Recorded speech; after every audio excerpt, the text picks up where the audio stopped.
It's somebody else's turn. All right. I have a question. Go ahead, Steve. I got two questions for you.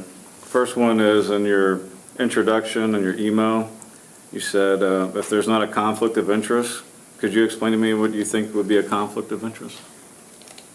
It's not relevant given who has applied. Okay. And then my second question is, briefly, could you tell me what you found that correlates with student success and what policies we might be able to enact? Yes, I haven't done a ton of research. I'm not on the board. If and when I'm on the board, I will commit a lot more time. But in the past, I've had this interest and looked at some stuff more recently. One of the largest things, and this shows up if you look at the rankings that are available, parental income has a ridiculously strong correlation to student success. The reasons for that aren't absolutely clear, but some of the ones that I've read that make sense to me, and again, making sense to me is not the measure whether they're true or not, but people who earn more money or tend to be better educated, they value education, they pass that on to their kids, they are more likely to spend time reading with them and helping them with their homework and a million other things. And if you look at school rankings anywhere, you know, if they're really, really at the top of the list, how many people are in the free lunch program? I looked at the, one of them today, number one, I believe, if I remember correctly, was Rye. 1.9% of the people, of the kids, got free lunch. Here it's above 40%. The town I lived in before I came up here, 97% of the kids went to college from high school. It's not because they're better kids. It's one of the things I learned here. I moved up here, saw on the paper, like, oh, here's the list of where the kids are going, what they're going to be doing. I was a little bit appalled. I was like, I've heard of one college, handful of kids are going to college. A lot of them are, you know, not. Different perspective. I came from a town where everybody went to college. Everybody had gone to college, for the most part.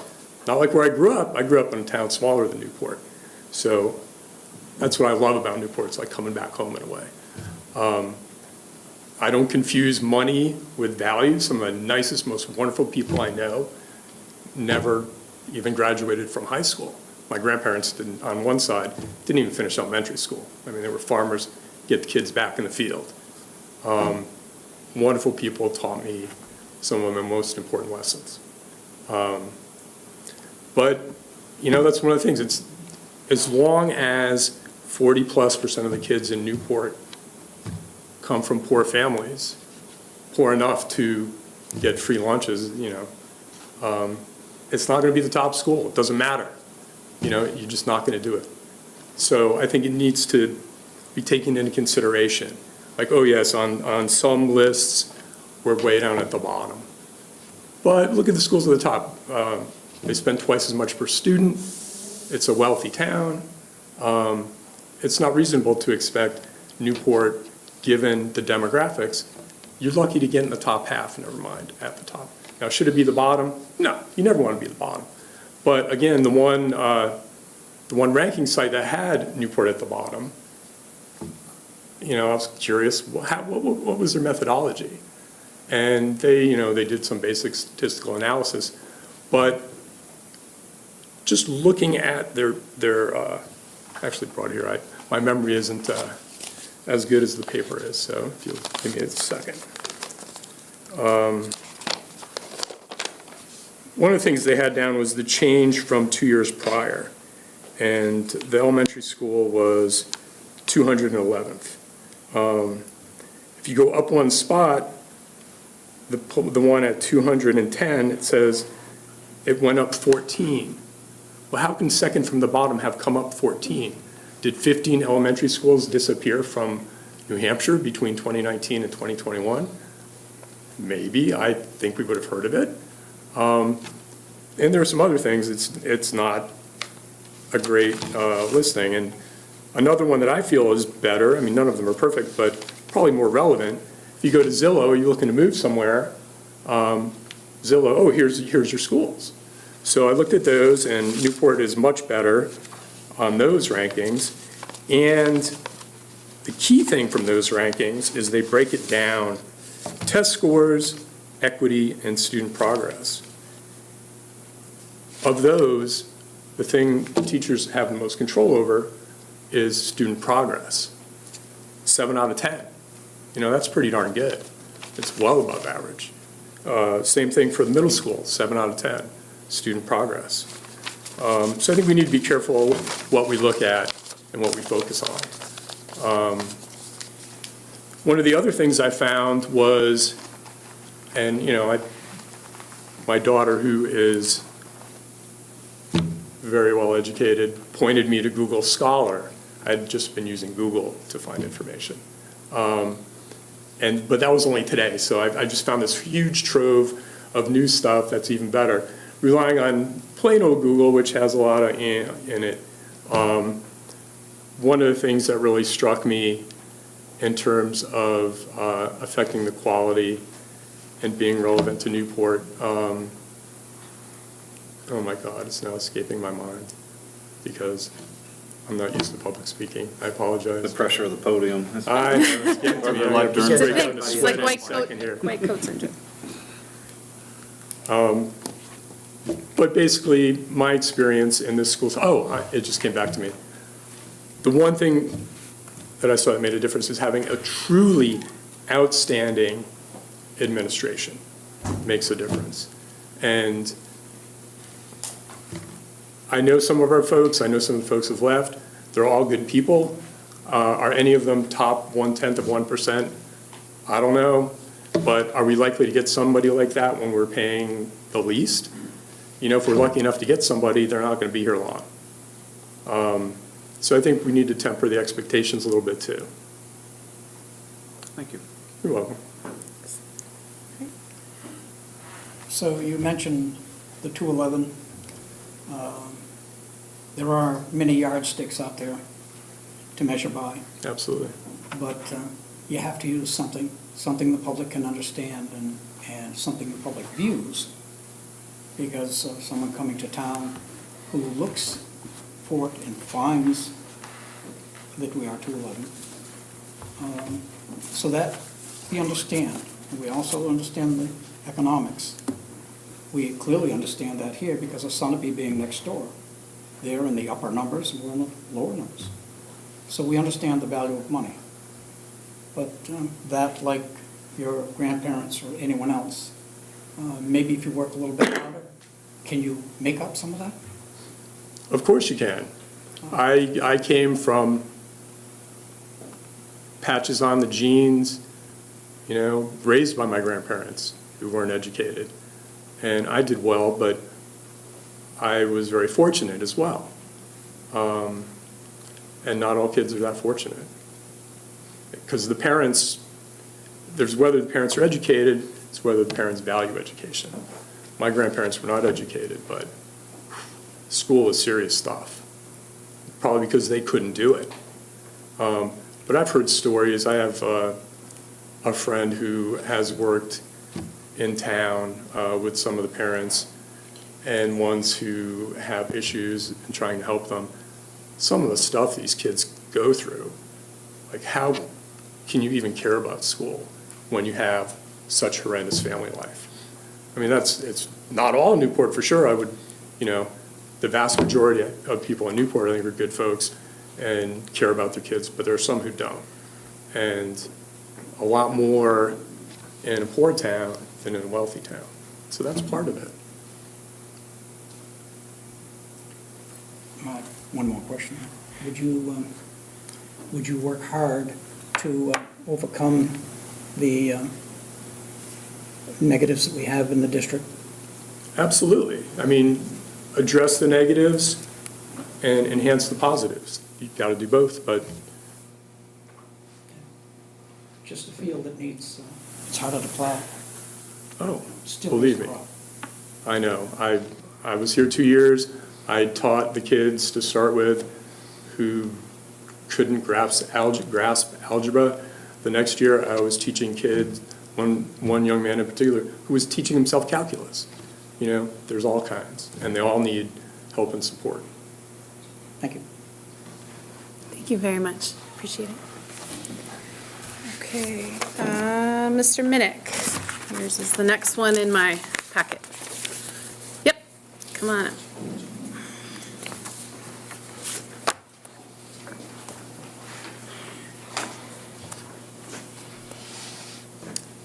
And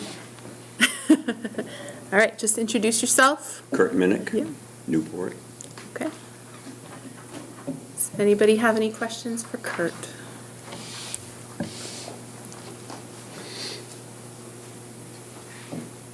I'll ask you a similar question. What do you see as some policies or something that we could address immediately to enhance the positive while working on the negative?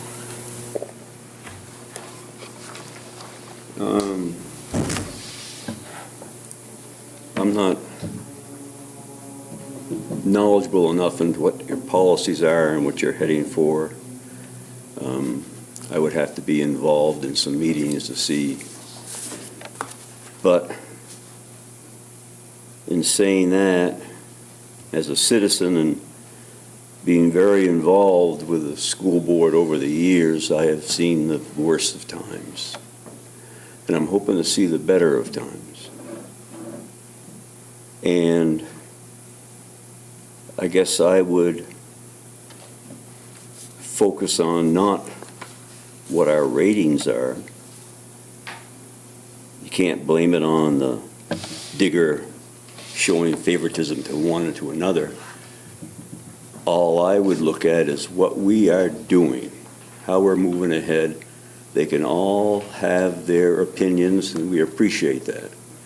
But internally, we should know what we got to do to move ourselves ahead. And then to blame the parents for a lot of the children's problems is wrong, wrong, wrong. A lot of the parents came out of the school system.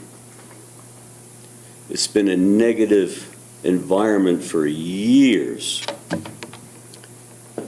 And I find that when the school board and or the SAU, when they start playing politics and start manipulating things, they are heading in the wrong direction. We're a small community. Just sit back and take it easy. Listen to the people. Don't play the blame game. It's no one else's fault but the whole town together. And if we can show fairness and a good, constructive appreciation of the parents and students in this town, I think that would be a terrific step. And then it would just start coming together. I drove school bus in Newport, and I currently still drive school bus. And one of my routes is 50 minutes with high school students.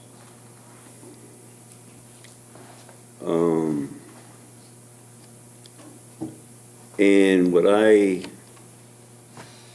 do, which has worked very well, because I'm very sincere in it, I watch the students very carefully. I know who's having a hard time and who isn't. I search out someone to give me support. And what I mean by that is when I have a student that I got to say something to, I'll wait 2 or 3 days and watch, and then finally I'll get that student as he's coming onto the bus or whatever it is. And I will take one of my older students and I'll say, hey, stay outside the bus for a minute. I want you to hear something. And what that does, he not only, or she not only, here's what I have to say to this student in a very constructive way, but the students that's listening to this goes back on the bus with a very positive attitude because I handled this person positively, quietly, and I had him there for support because the way times are, if you don't have some cover, someone covering your back, and things get turned around, what a mess we create, you know. So, I have never, ever met a bad student. I have never, ever met a bad teacher. They all just need understanding, and when they have a hard time either teaching or paying attention in school, that's when you have to quietly interfere with, let them know you're paying attention, you're listening, and you want to help. But don't come on like gangbusters. You're not going to get anywhere. Especially in a small town like Newport. We're all in this together. And I think one of the best things that ever came out of our government was when Hillary Clinton said, it takes a town to raise a child. And it does. And I'm not saying the town, I don't interpret it as the town has to take each child and raise it. I take it as the people watching, and they can see the parents, they can see who needs help or who's just abusing the system, you know. There's plenty of that out there. So it takes a town to raise a child, and I know it took the whole town to raise me. Thank you. Any other questions for Kurt? No? Okay. Thank you very much, Kurt. I appreciate it. Thank you. And Mr. Beard.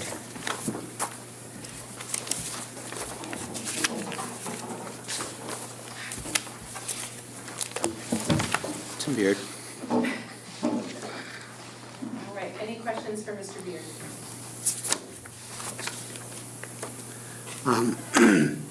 Just one, and you mentioned it in your letter of intent, so I'm just curious. I've noticed, as I'm sure everybody has, that your tone has softened a lot since I started on the board, and certainly since the election. I'm curious if you could let us know what changed that tone. My meds, no.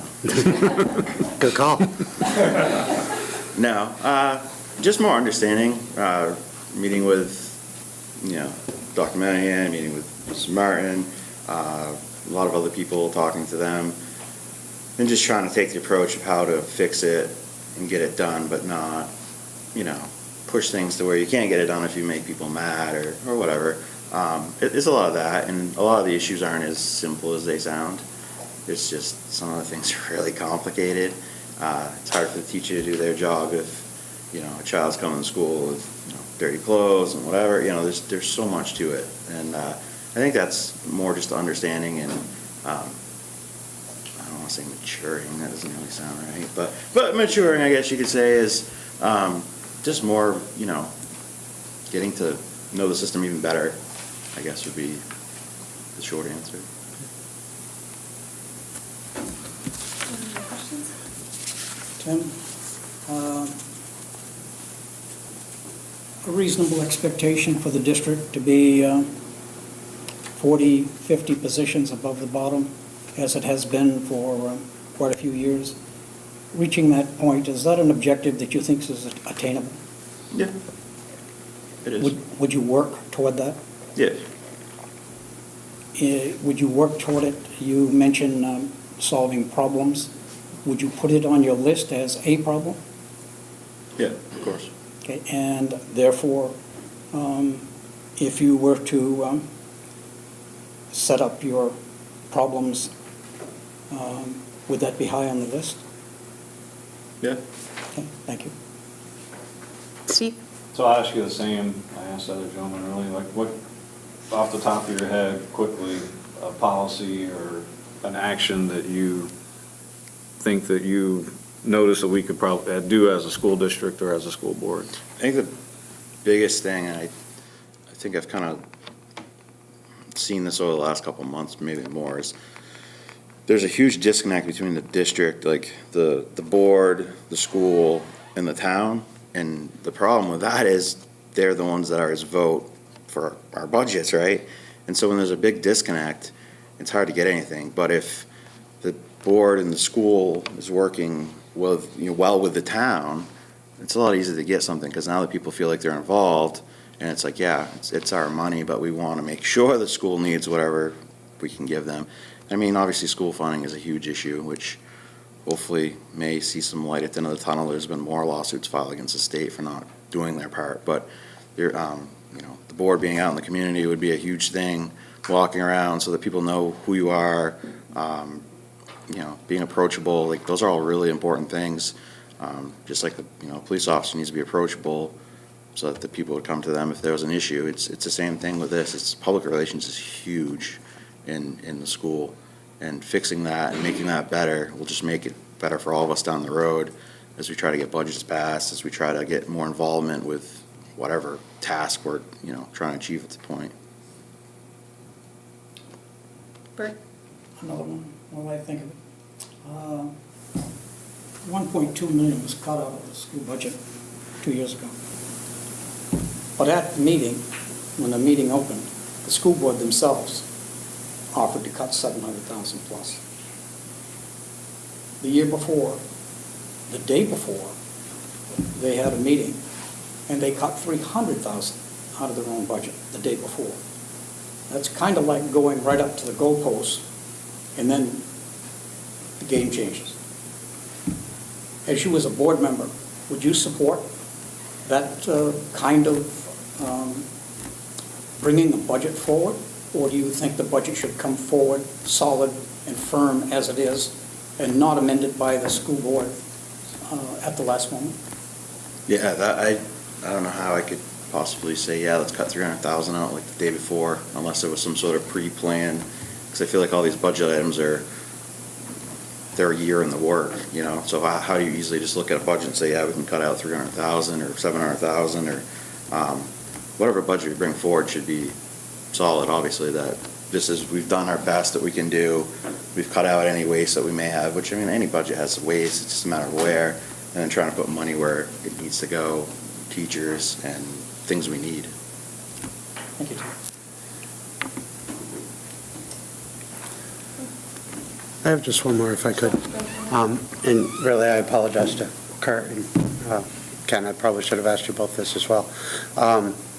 What do you see as the role of the school board in the administration of the district? The role of the school board is to help direct the superintendent with the education, the policies, not the day-to-day operations, but they're the board that oversees it, and then it's on the superintendent to enact it. It's not the board's job to direct employees, but you would do that through the super, like, hey, we think this needs to happen, but you approve the curriculum. Your role is giant in this mix. That's why all the pieces and parts have to work, or the whole system's gonna not work, so.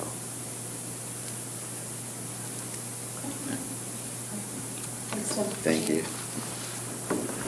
Okay. To be fair, should we let the other gentleman answer that? Did you want to? Sure. Just to be fair. Yeah, that's a good call.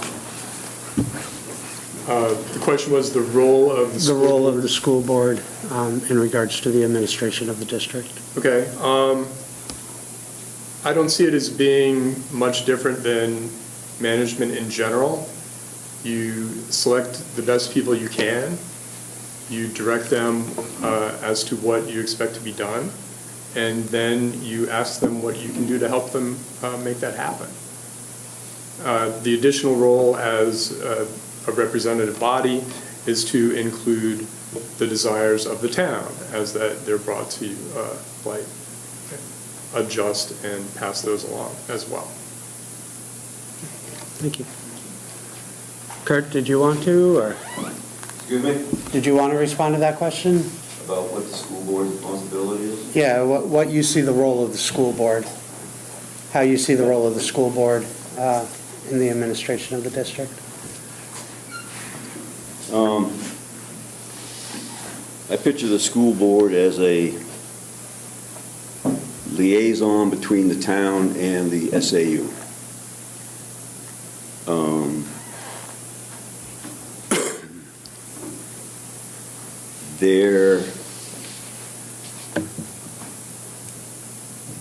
I would like to think that the school board's authority is of direction, not of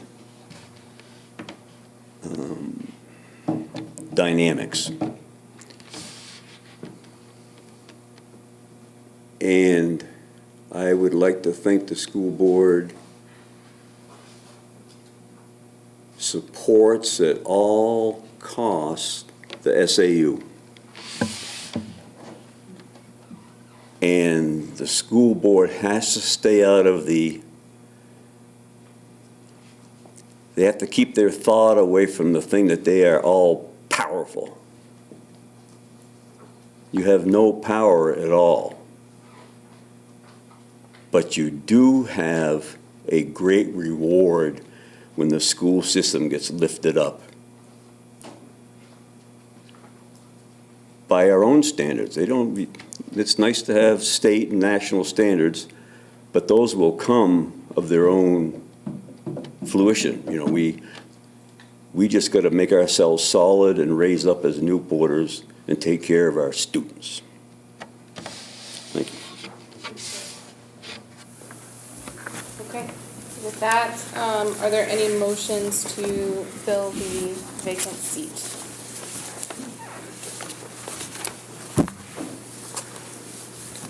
We can certainly make a motion and have discussion as well. I would make the motion to fill the vacancy with Kenneth Dudas. Okay. Is there a second? Such a tough bind here. All three answered the questions very well. They did. Yeah. I'll second it. Second it? Okay. Discussion. Just so nobody thinks it's anything personal, because it really isn't. I think maybe it's been pretty obvious since I've been on the board, I am a really big fan of research and intellect driving, responses or guiding decision-making. And, I'm sorry. What I was saying is that I am a really big fan of, research and intellect guiding decision-making. And what struck me, two things really struck me. One, your interest in Google Scholar as opposed to just Google. I discovered Google Scholar when I was in school. So, there's a big difference. There's a really big difference. The other thing that I really liked, and it was, you kind of mirrored something that I did when the last board vacancy appeared. I had originally, submitted a letter of interest, but I think as Chairman Darling said, we have several people that are interested, and so I backed out. I'm like, well, if you have people that are interested, then by all means, I'll wait for the election. And I'm fairly impressed in your willingness to just say, look, I'll do it if you need me to.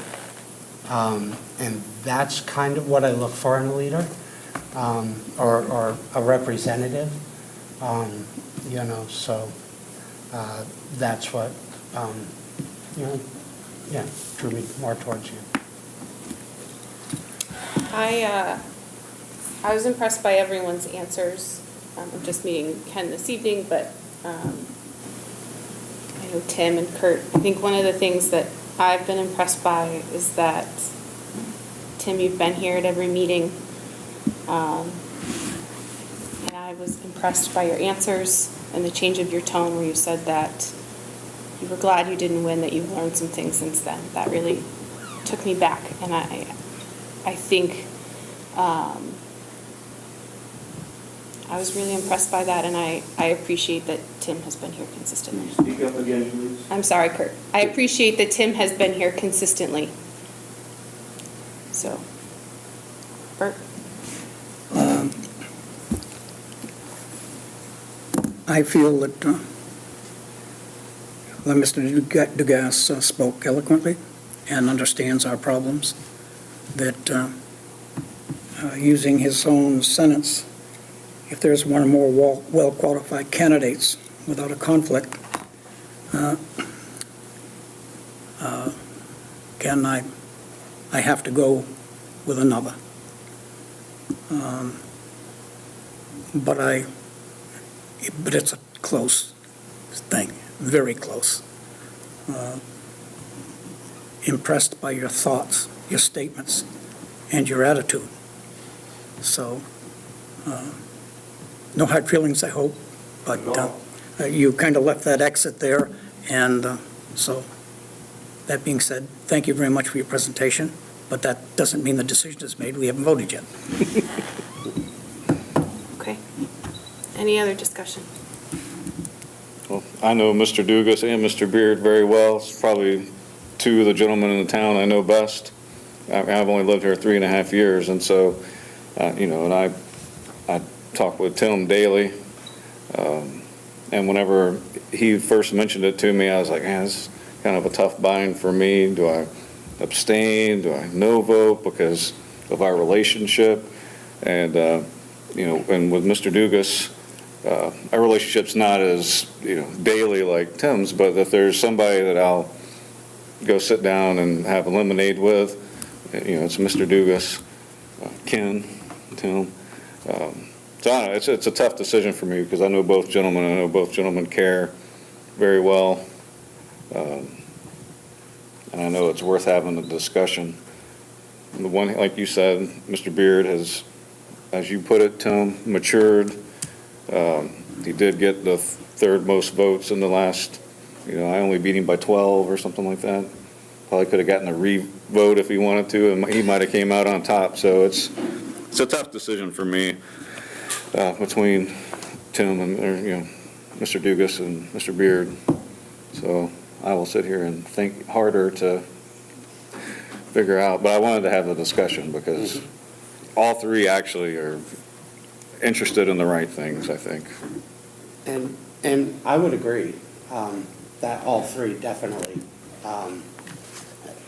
definitely present as a good choice. And Tim, I would echo Jenna's sentiment that you have been at every meeting since the election. To my knowledge, you were at several meetings prior to the election, but you're a step above me because I wasn't.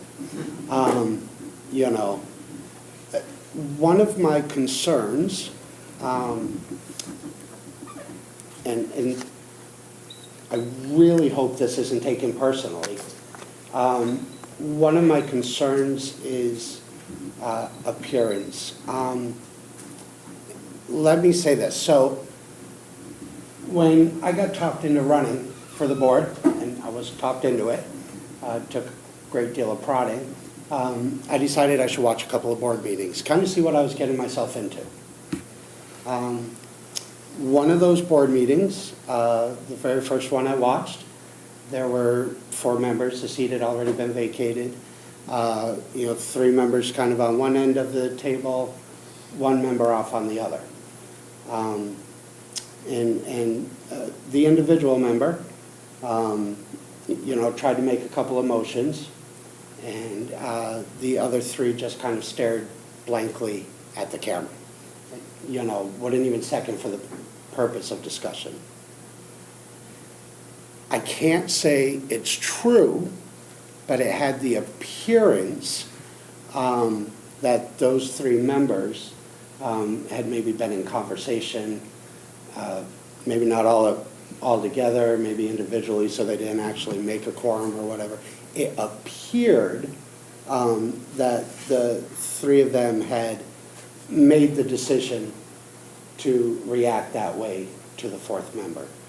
And like it's, you know, I can't say that was the case. I can only say that's what it appeared to be.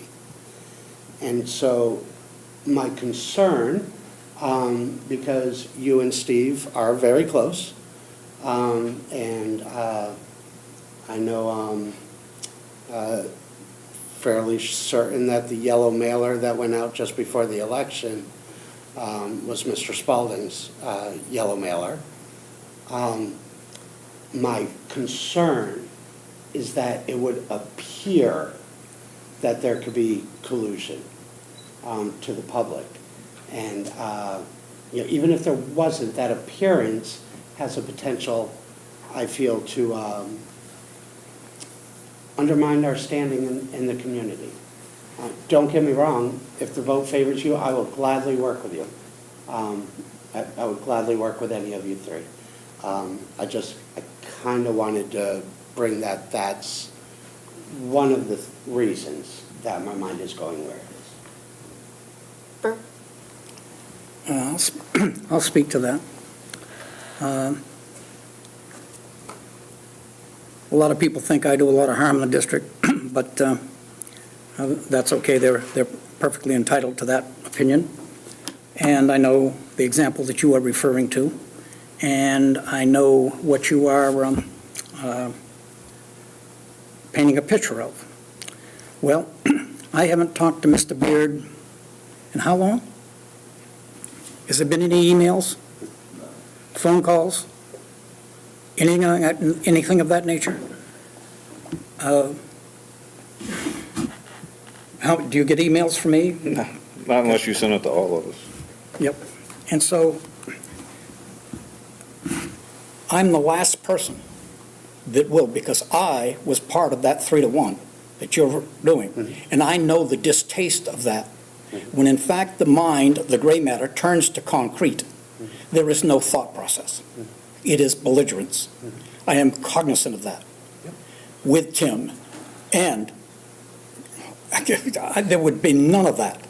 There would be no conspiring. There would be no phone calls in between. For a matter of fact, before I decided to support those two candidates, I made it clear that there would not be, and that there should not be, and that it is unlawful.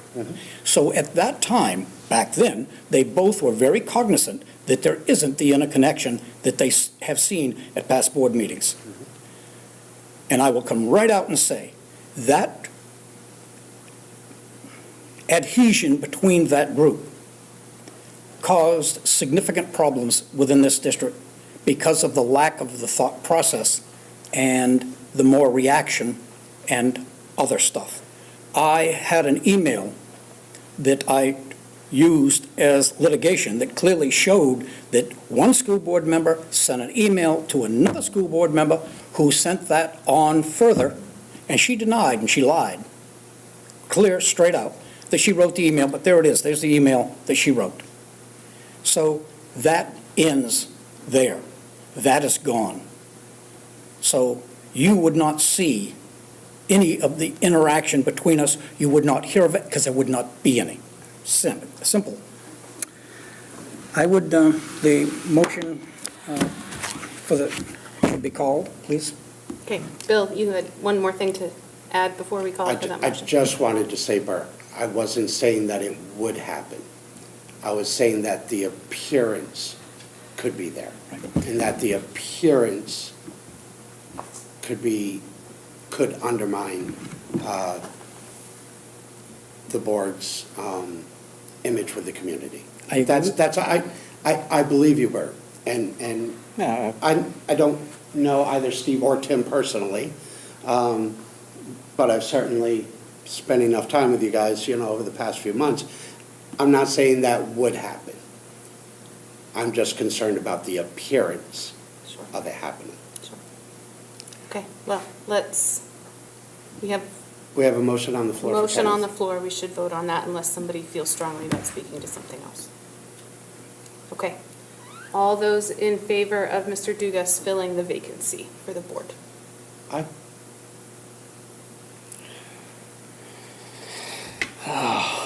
at both of y'all, three of y'all. I'm a no. You're a no, okay. Steve and I, okay.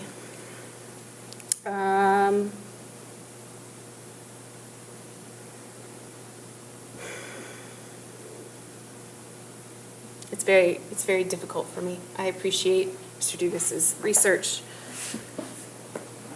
but I've always said, I need people to show up. And Tim consistently shows up.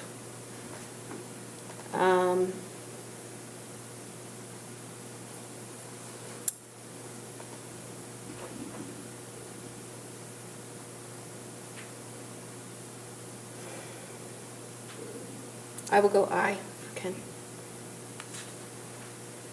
So we have 2 yays and a nay. Steve, you're up. So if I vote nay, then we gotta do it again Yes. with another nomination? We gotta- With another nomination, yes. Got to go to the posting and everything else, start all over again? No. I guess what I would say, Steve, to you is, Mr. Wilkinson made a good point, and that will be obvious to the community. But I think the actions will also be obvious to the community that we are not dealing from the bottom of the deck. And I just feel so strongly about that, that in fact, we do our business here, not in the background, and it's not predetermined, and I think you know in your heart that that will not happen, because it hasn't happened so far, even between you and me being on the board. You be your own person, I be my own person, but we're here to do the same job. And Tim will do that. I have no doubt that Tim will do it. Bill's got in my head here, but like you said, I apologize for discussing this. I don't even know if this is allowed, but put the onus on me to either push it forward or, Yes, thank you. sorry. Well, you can abstain, You can abstain. and the motion does not pass. Well, wait a minute, we're four. No, Yeah, it would so pass. It would It carry. would pass 2-1, yep. Yeah. So if you want to be a wuss, Let's let Steve make his If you vote. want to neutral between your friends, then you Let's can. let Steve make his vote. Yeah, I know. Steve, yeah, this is, I mean, and I had talked about it with my wife that, do I abstain on both to be fair? It's been tearing me up for a few weeks now. And, because I have a close relationship with Mr. Beard and I'm pretty close with Mr. Dugas. So there's someone outside of Mr. Beard I need to call, I would call Ken.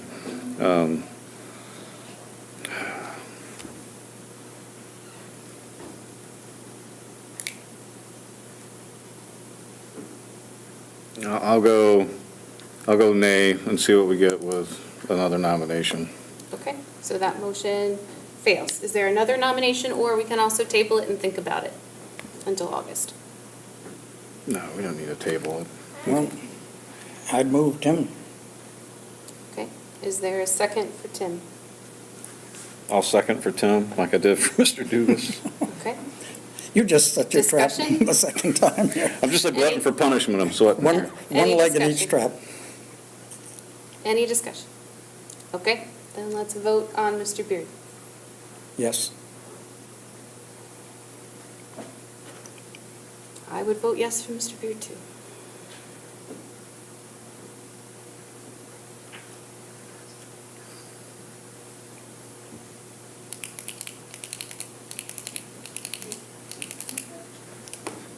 I'll vote yes for Mr. Beard, too. And then I'll, Doesn't matter. Doesn't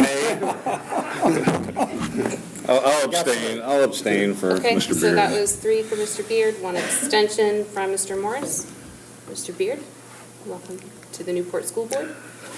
Are you sticking around till the end of the meeting? Okay, then I will speak with you after the meeting. I have something for you. Okay, I know that was not an easy decision. That being said, there will be 2 board seats up in March, so I fully fully expect to see some familiar faces. Okay, let's move on. Snack Shack renovations. Even though he's not a voting member? We usually haven't done it in the past. We've usually had them sign their oath of office first. So that's what I would suggest. Okay, perfect. Yeah. Okay, Snack Shack. Wonderful. So I'm lucky to be sitting here with the help of Shannon Martin today, our high school principal, to talk about a change that we're proposing to the school board this evening. We've been approached to make a change to the current snack shack that is on the football field, and I'm going to have Shannon come on up and discuss these changes. I'd like to add, though, that Rodney wanted to be here this evening. He had a previous engagement, so he couldn't, but he is in support of this, and he will be working with the crew. Great. I've been informed he actually has spies watching. He's busy also man. given me an informational with color. So any questions you have, hopefully I can, yes, diagrams. And he drew out one question I had for me. So those of you who have been to any of our events on the football field, you've seen the Snack Shack. Many people in our community have been in our Snack Shack because they've been helping with fundraisers or different events, or maybe commenting on games, recording games, and all of that jazz.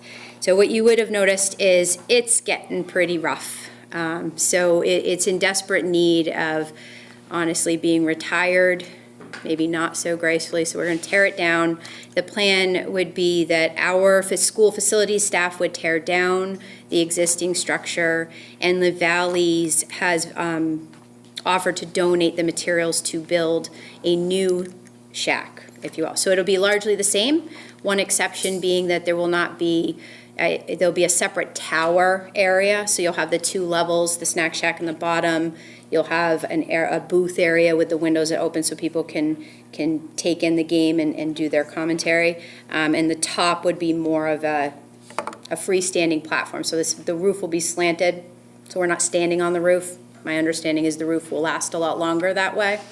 So we're pretty excited about that, and this is only made possible because the coaches that we have in our district are donating their labor and expertise to actually building it. So school facility staff would tear down, and we would be responsible for pouring the new slab. And with La Valleys and our coaches, we'll be able to erect the new one. And that would, of course, be under the direction of Rodney and Shannon. Absolutely. And did you talk about it's going to be moved back a little bit? I did not. So one of the other things you might have noticed if you sat in our new bleachers, which are really awesome and we're excited to have them, is that your view is actually obstructed. If you sit at the top of the bleachers, you can't see past the snack shack. So we're going to bump it back. I think it's really only 5 feet, but it's 5 feet that are going to make a world of difference so that people who sit on the bleachers can see the entire field and not have the building in their way. Also make it a lot easier to serve people. I know I spent a few days in the snack shack. Yeah. And being so close to the field, so close to the fence, it's hard to have people walking past while somebody's trying to purchase something. So I think backing it up is a great idea. Yeah, it's a little congested, Yeah. for sure. The only cost, there is obviously going to be a slight cost to the district, is going to be roughly between $5,000 to $7,000 for the pouring of the slab. But it is already in Rodney's budget, so it's not going to be any new money or anything that we're going to need to pull from or raise or anything. It is already in his budget that he can. And we're also, we're also going to replace the signs too with new aluminum signs, so there will be no change to existing signage other than we'll put new ones up. So that's good. We have that planned as part of our responsibility as well. Right, and maybe like a thank you to the people that are helping and donating. Bert, you had a question, and then I see Ms. Brigno had her hand up as well. Question. So Bert. 2 parts. The money you're talking about is in the current year budget, Correct. to be done now. Do you need a vote, yes or no, tonight? Yes. We would like one. Yeah, That's what we're going to ask. You would like one? Yeah, it's a Yes. large donation, I think, the If in materials and such. 2 weeks, somebody could come up with an answer that you didn't have to buy the concrete, would that help? Well, he thinks he may be able to get that donated as well, but he just can't guarantee it. Yeah. So we are working to try to get it donated. Okay, Yeah. so you're But we're looking just for a giving you vote a number just in tonight, case. and then somebody to go twist an arm to get it? Yeah. Yeah. Okay. Lisa? In the plans, are you raising it up at all? As somebody who spent a lot of time on that snack shack, trying to run a snack shack and watch my kid on the field, you can't see the field, and I think you'd get more volunteers if the folks that were in there were a little, moving back the angle, raising it up. Yeah, so that from the ground level, they can see the field? You can't, because everybody's standing in front of you ordering. Right, yeah. So I'm like, wait, what's my kids out there? And then, yeah. I mean, I certainly can ask the question. I never thought of that. You can see over People's heads. Maybe not the Eds of the world, but other people, yeah. So it's the floor inside the snack shack? Yeah, that it, Bill, did you have another question? I did. So is this something that we're planning for this summer? yes. Okay, Right? so- I'm not. Yes, yes. We try to get it done before the season starts, which would be great. Okay, so my question would be, I spent many, many years as a custodian, and summertime is crunch time.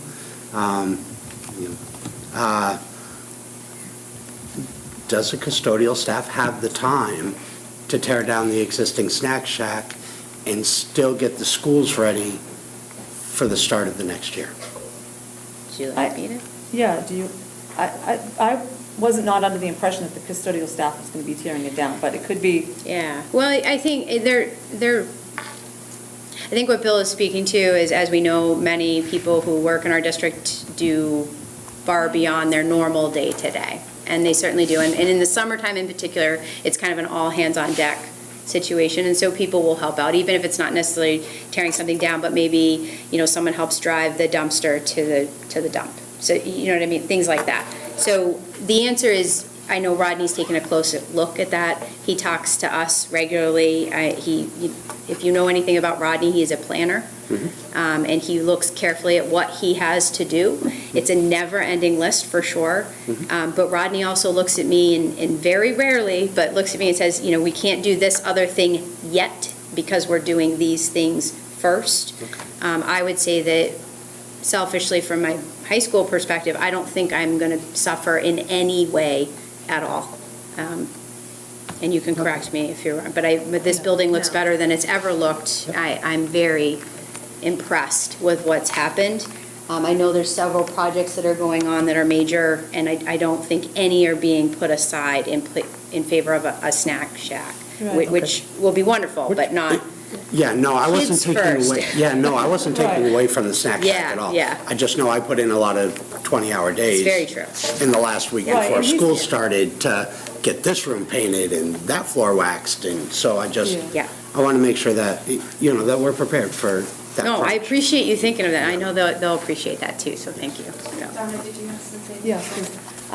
I also wanted to add that Rodney's done a lot of, looking into what it looks like, right? So because I know we talked about how the roof, right? Because the roof leaks a lot, because a lot of people on the top are walking on the roof. So how he talked about turning the roof down and making actually almost like a deck on the top, so that way no one is walking on the roof. So it's good, so he's doing a lot of research and looking into it, and thinks it's gonna be much better, and located in a better location. If you've seen the new structure that we built around a storage container between the football field and the field hockey field, it's going to, in my mind, except it's a freestanding deck if you look at that. But he built stairs, so we're not talking a ladder to go up to this third story, if you will, of a snack shack. It's stairs, and I would say that that's pretty necessary. We have people who are bringing equipment up there. A ladder is not the safest mode, and so Rodney has that in the works as well. And I think it'll be safer and work really well. And then Tim had a question. What's the footprint of the building? My understanding is it's almost going to be exactly to what we have now, so similar footprint. Do you have any idea what the size is? Oh, heavens. Other dimensions on the sheet? Did he I'm going to tell Rodney there's no dimensions on this sheet. And it's actually 11 feet back, because I do see that's the one number on here. It's not 5 feet, it's 11 feet back. He did not give me the dimensions on that. I don't know, would you ballpark that for me? That's right, 12 by 12. I think it's like- 14 by 14. That seems fair. I didn't think it was square, I was thinking. It's 12 more- wide. I was thinking Because on the maybe. back, it's got a smaller, like a little, like, Let's see. mirror. It is square, because, yeah, it Oh, does it have is that square. back area, yeah. It's fairly square, Roughly. yeah. Can you answer that question in an email? I would love to answer that I can question. research it for you. Okay, thank you. Tim, you had a question? Dave might be texting me, actually. Can we paint that black again with orange trim so it goes with school colors and not tan, whatever it was, or? None of us like the color that it is Okay. right now. I think we are going for something that would be more fitting for To our some school school. spirit. Perfect. Yeah, we're And working on that. For some reason, if Rodney doesn't have the time to tear it down, I will tear it down and just donate it to the school. Well, thank you. Thank you. He might let you know when he's doing it and you can come join. That's what I wrote. Tim will help Rodney. Is that still going to be dedicated to the Shepherd's family? Yes, yeah, and that's, when I mentioned the signs, that's one of the signs. It will be an aluminum sign, and the tigers that you know, that it is a beautiful painted tiger, but it's crumbling because it's made of, it has a wood backing. So we're trying to take all of those signs and do the same, just in aluminum, so they last hopefully the test of time there. Rodney's going to he takes pictures of those, and then he brings them someplace, and they duplicate that, but on an aluminum sign, so it'll last. Yeah. I think he did one somewhere else at the, Right over the middle school side of our building by the gym, so we had tigers over there. He actually tried to take that sign and recreate it on a new sign. Okay. All right, so they are looking for a motion to get this thing running, and then we will get the dimensions and twist somebody's arm for concrete. But is there a motion? Not to get it running, to get it built. I'll make a motion to get it built. Okay. When I say it, I'm talking the new sports, 3-story structure on a similar footprint to what it has now. Okay. Is there a second? I'll second it. Okay. All those in favor? Aye. Aye. Opposed? Abstained? Okay. Now, I'm going to go out on a limb. I'm not going to let Mr. Beard get away with this.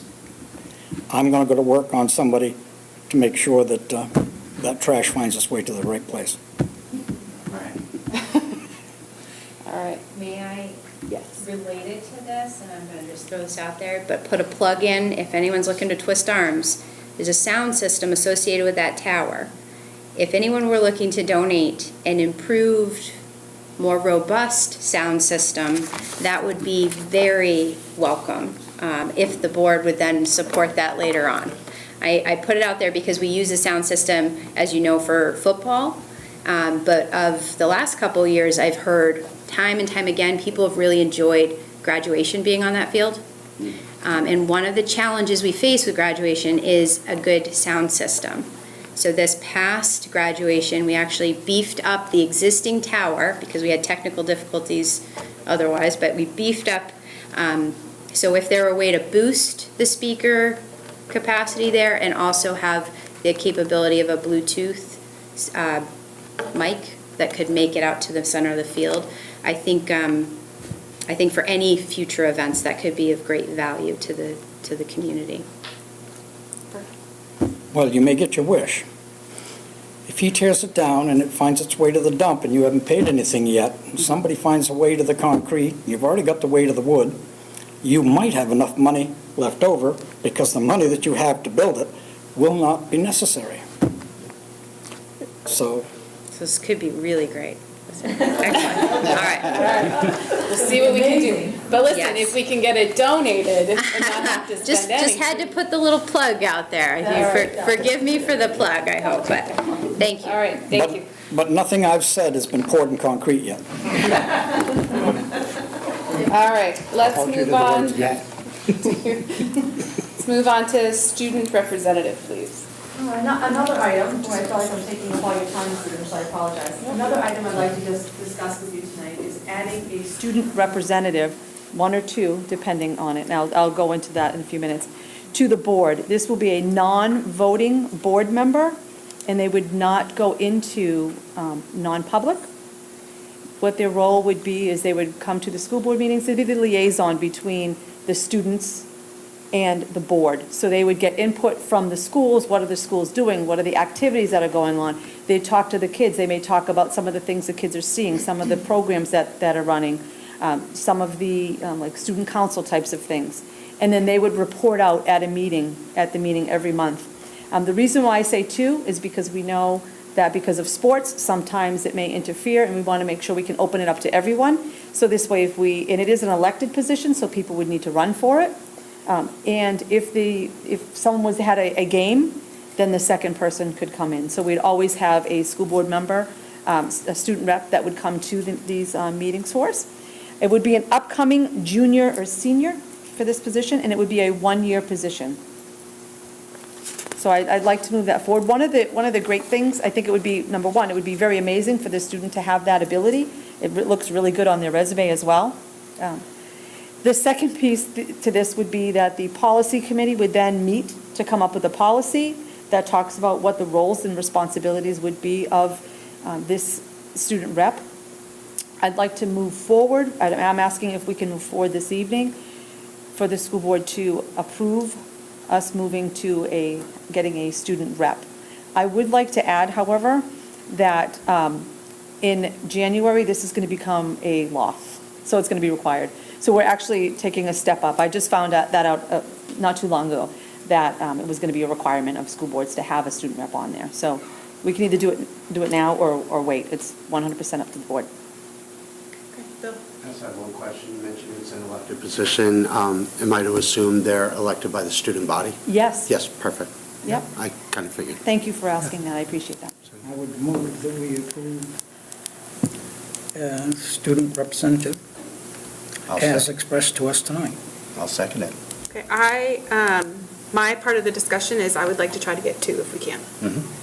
Just so that there is an alternate available. But otherwise, I'm in favor of that motion. So all those in favor, unless there's other discussion? More discussion. More discussion. Bert? It's another good point, because there aren't enough people that are involved in government as it is that we do, and we rely on it. It is the premise of us. So the more involved, the better off we are. So it's a good idea. Okay, any other discussion? Oh, I'm sorry. And that's also right, out of the mouths of babes, right? We're going to hear what's really going on, right? Boots on the ground. So I think that's going to be great. All right. All those in favor? Aye. Aye. Opposed? Abstained? All right. I look forward to that. That would be starting in this, well, I guess once school is back in session, we'll have that on the books for their election, and then they'll join us sometime later in the fall. Okay, I will look forward to that. Okay, that brings us to preschool. Sure, so here I go again. So today, I'm coming to the board asking permission to transition the preschool program back to Richard's School. And I know some of the questions that are already going to come out, and the first one is going to be space. So the preschool program, as you know, at one time was located at Richard's School. I have been over there with the building principal, who is, we're very fortunate that he has taken over that position, so we're lucky to have him. And we walked around, and he does have space available, so they will have 2 rooms. It will be the same rooms that they used to occupy when they were there the last time. So they will have those space. However, they will be able to access other areas that they no longer have access to right now. The lunchroom, the library, the PE. So they'll have more space available to them at this time if we do move over there, as well as other developmental areas that'll be better for them. We have almost like, if a child is very upset, we have a space for them to go. They'll be able to access that space as well. The second piece is talking about a sense of belonging. Right now, the students and the staff are almost like segregated in their own space. This way, they are with a group, and they have that sense of belonging. They will be able to participate in all Richard's activities, whether they're doing the parades, which I know that they are in now, but now they'll be from the start, or even fun events, assemblies, things such as that, so they'll be part of that. The preschool staff will also have their peers there to have those conversations. We're big on, one of the things that we want to look at is the vertical alignment, right? So now we have the ability to have the preschool staff having conversations with the kindergarten staff to say, okay, what is it that you're looking for on more of a daily basis versus, just on if we have PD days. So we'll have that available as well. The staffing is going to continue to be what we have currently are running. So that's not going to change at all, except now the students are going to have access to more staff members because there's more staff members in the building, such as a building principal, an assistant principal, their speech and language services, because we know that is a special ed program. So they will have all the services available right there on grounds for them. There's no longer having to have a staff member drive from their car over to the building. One of the big changes is going to be the nurse. They will have access to the school nurse. Currently, where they're located, they do not have a school nurse. And so what would happen would be if a child needed the nurse from Richard would have to drive over to the preschool program. And with no fault of the nurse, right? If I have 5 kids in my room right now, I can't just say, okay, you guys got to wait here. I have to go over to the preschool program, right? So this way, they have access to the nurse right there, which is good. There's more control over who's entering the building. I'm going to give you a perfect example today. We were having work done in the building. The preschool is right downstairs. So Hunter, the town manager, came over to meet with me today, and I've never seen him. And next thing I know, there's a gentleman standing there, and I was like, "Hi, can I help you?" And he's like, "Yeah." So our doors are buzzered, but for some reason they were left open, and so he had access to come in the building. Twice today that happened. If it was a school day, the person coming in the door could have just went right down the stairs, and we would have never known that somebody was in the building, or they could have gone wherever, and we would have never known anybody was in the building. So it's more of a safety issue. Parents will have to check in now. I know a lot of times, like, parents will come to the front door, and we have to check them in. I don't know whose parents they are. I don't know if there's a domestic issue. I could be sending somebody in there that could cause a major problem. And we have limited staff down there, so they don't have that protection if somebody was to come in. So there's a lot of benefits to moving our preschool program there. I agree with every single benefit. Absolutely, 100%. My only concern, and we kind of discussed this before, those 2 rooms are currently occupied by something over at Richards. Where are they going? I was not part of the final decision, but I know that there definitely was one. I know that the special ed coordinator walked around the building and spent a significant amount of time with the building principal looking at things. I went over, I did get a tour, and one of my concerns was one of the rooms that they had picked had 3 doors, and it just wasn't, it didn't necessarily fit the needs of the kids that would be moving in there. So I know they re-looked at it, and they found a room that was better suited for them. So I think that, a lot of care was put into figuring out what room would be better suited, and making sure that no population, like preschool's not moving over there at the expense of somebody else. There was a lot of care put into that. So I don't know if that answers the question.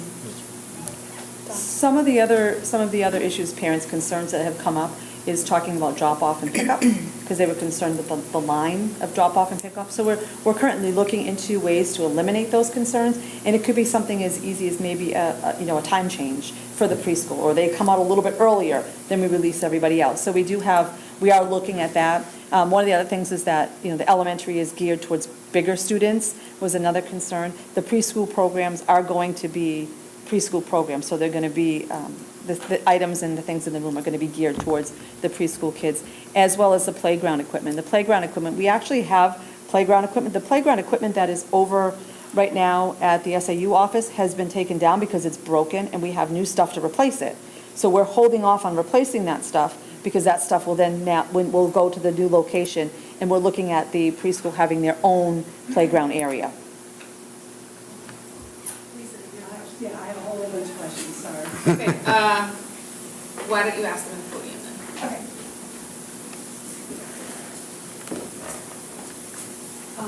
First of all, we currently have teachers teaching in the hallway. So if we have extra space, why aren't we we had a special ed teacher with our neediest students last year. She looked like a stewardess. She had all of her materials on a cart, and she would push the cart down the hall. She brought in a mat, like a beach mat, that she bought from home with her own money, spread it on the floor, and sat on the floor and taught our youngest students, our most neediest special ed students, on the floor in the hallway on a mat that she bought. So if we have extra space, why aren't we putting special ed teachers, Title I teachers in that space? I'm flabbergasted. And the other thing is, we tend to spend a lot of money in this district building walls, tearing them down. We spent a lot of money building that partner program, and then we decided we didn't want it anymore, so now we're going to tear it down again. The same thing with the playground space, and I don't want it to sound like I don't want the preschool there. It's more my concern about how are we going to fit everybody? Because we just got an email from Mr. Clark saying that he was removing the preschool structure, and then the space that the preschool used to use before, behind the gym, where they used to have all their play equipment, where I was sliding this winter, we were told that that was going to be a new outdoor classroom. So as it is, it's very congested at recess time, because we also now have 2 grades for each recess. And then if we're going to be adding preschool, I think that there's a lot of things we need to think about other than, there's just a space. I think we really need to think through. We tend to move and then move and then move again, and I think we need to be really strategic about it and make sure that we have thought through all of the scenarios. And I understand all the safety issues you're saying, but we're cramped at Richards right now. So I'd like us all to consider all of those things. I guess my question is, to the teacher that was using the mat in the hallway, did they not have access to a room last year? So, okay. All right, Bert, did you have your hand up? No, but yes. Okay. If we delay this decision to the next meeting, is it fatal? I would say yes. Yes. Because we have a lot of moving parts that we have to do. Did you want to respond to anything that Ms. Brigno said? Yeah, I did speak with Mr. Clark about space, and he assured me that there was enough space for everyone. I don't know about what happened last year, and I apologize for not knowing that. No one has brought that forward. But from my understanding, he had said that there's going to be space for everyone. And so that was my initial thing as well. Do we have the space there? And are we not, I don't want to put anyone out, right? And so I was told about that. And I understand about the building the walls and the taking them down. One of the things that we did discuss is that instead of building walls and taking them down, if we need to build up walls to where we're going, we're actually going to get ones that we're going to be able to move if we need to. So it's not going to be a matter of tearing them down and taking them up. And one of the things that we're looking at is grant funding those. So it's not going to be any money coming out of taxpayers. So that's another idea that we're looking at. And we are looking at making sure that the kids do have an outdoor classroom. I'm not sure exactly what that's going to look like. I think that's extremely important, that the kids do have that. And so we are looking at that, at how we can accommodate that. If we vote for this, is it safe to assume that the teacher that has to go down on the pad doesn't have to go down on the pad anymore? There will be accommodation somewhere. It'll be figured out. Yeah, it's going to be, it will be figured out. Carrie's sitting right here, and she's special ed, and I'm sure. And, I will share with you, I'm a past special ed teacher, and that is very common, very common. Unfortunately, it's very common. A lot of times, special ed teachers do have to do those types of things, which is very unfortunate, but we'll make sure that we look into it. See where we need to be creative in order to make sure everyone has a space. Yeah. And we can offer push-in services, right? So the staff members may be going into classrooms or having a space in the classroom. But like she said, we'll be creative and make sure everybody has a space. Bill? As a general rule, I will always pull back to the expert opinion. I would feel a lot more comfortable if I could tour the building first. I know when we closed Toll in 2016, we had people teaching in storage closets. There's a storage closet actually in the old preschool hallway, or the hallway that will be the preschool, where English as a second language teacher was. And there was literally room for 2 chairs. That was it. And they still had the shelves full of storage stuff right behind them. certainly people were teaching at the end of hallways, at the top of stairwells. The cafeteria is still used on a fairly regular basis as teaching space. And I know, and I accept and I understand that it is common for special education services to often be mobile and often utilize public space more or less. But we also all know that Newport is very heavy in special education needs. And I'm concerned, are we properly meeting those needs if we have them at the end of a hallway or in an open space like the cafeteria? So those are my concerns. Like I said, I would feel a lot more comfortable, if I could walk the building and have somebody say, this is where we're putting these people, this is going to be this space, this is going to be.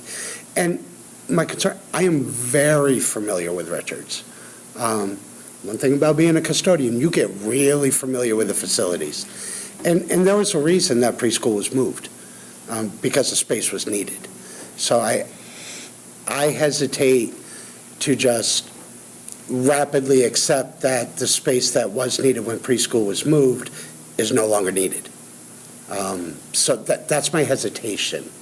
I understand the time constraint. I would be much happier if I could walk the building before I just gave it a blanket yeah.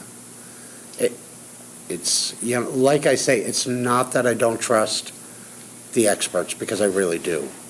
And I hope it doesn't sound like I don't. I'm also very familiar with Richards. I was a custodian that closed Toll and moved fifth grade over to Richards. So I know what it took, and I know how cramped it was. I don't know, maybe our student body is smaller than it was. And maybe you could tell me that, that the numbers are different than they were, and that, there is room to put people. So maybe that's, what's going on. I just don't know that. So that's my hesitation tonight. I feel like this is a full circle moment for me. How long ago did you approve moving preschool over to Toll? So, I didn't approve that. Oh. That was for my time on the board, but I was on the committee when the vote was to move the preschool to the white building. Out back here? Out back here, which, talk about safety concerns. As a parent of a preschool age student then, and as a parent of a preschool age student now, parent of a special needs student who's probably had services in the hallway. I have a lot of questions, and when the decision was made, it went from the 2 rooms in Richards down to 1 room in Richards, and then over to Toll back into 2 rooms, has been the progression over the last 4 years. I'm hesitant about the preschool is what keeps getting bounced around, right? But that being said, I do think preschool missed out on a lot. I think students missed out on services. I think staff missed out on support. This is just my observation and my opinion. I know that things happen in hallways, whether I like it or not. But I also trust Mr. Clark. If there's space, my preference would always be to have preschool with the rest of the grade levels. So that's my 2 cents.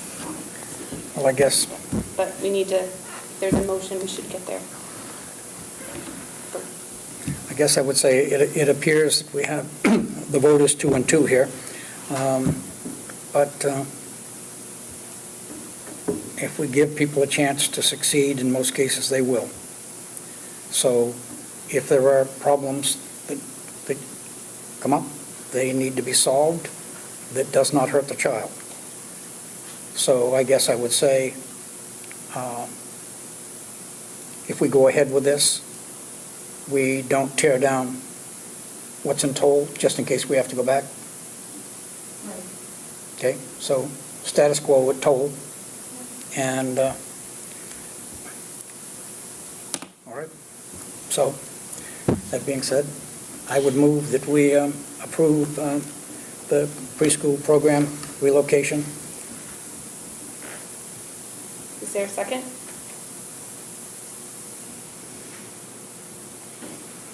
I will second it.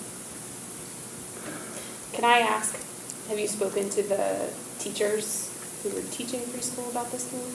So what I did is I indirectly, because I didn't want to, I know that Mr. Clark has met with them, so I know that definitely, because number one, I didn't want to come on air and then be like, what? What's going on? So he has spoken to them, so they are aware of what's going on. When I came over one day, when Mr. Clark and I were having the discussion, I actually ran into two of the teachers that were going to be teaching over there. They had just got done preschool, and just got done summer school, and I was having a conversation with them.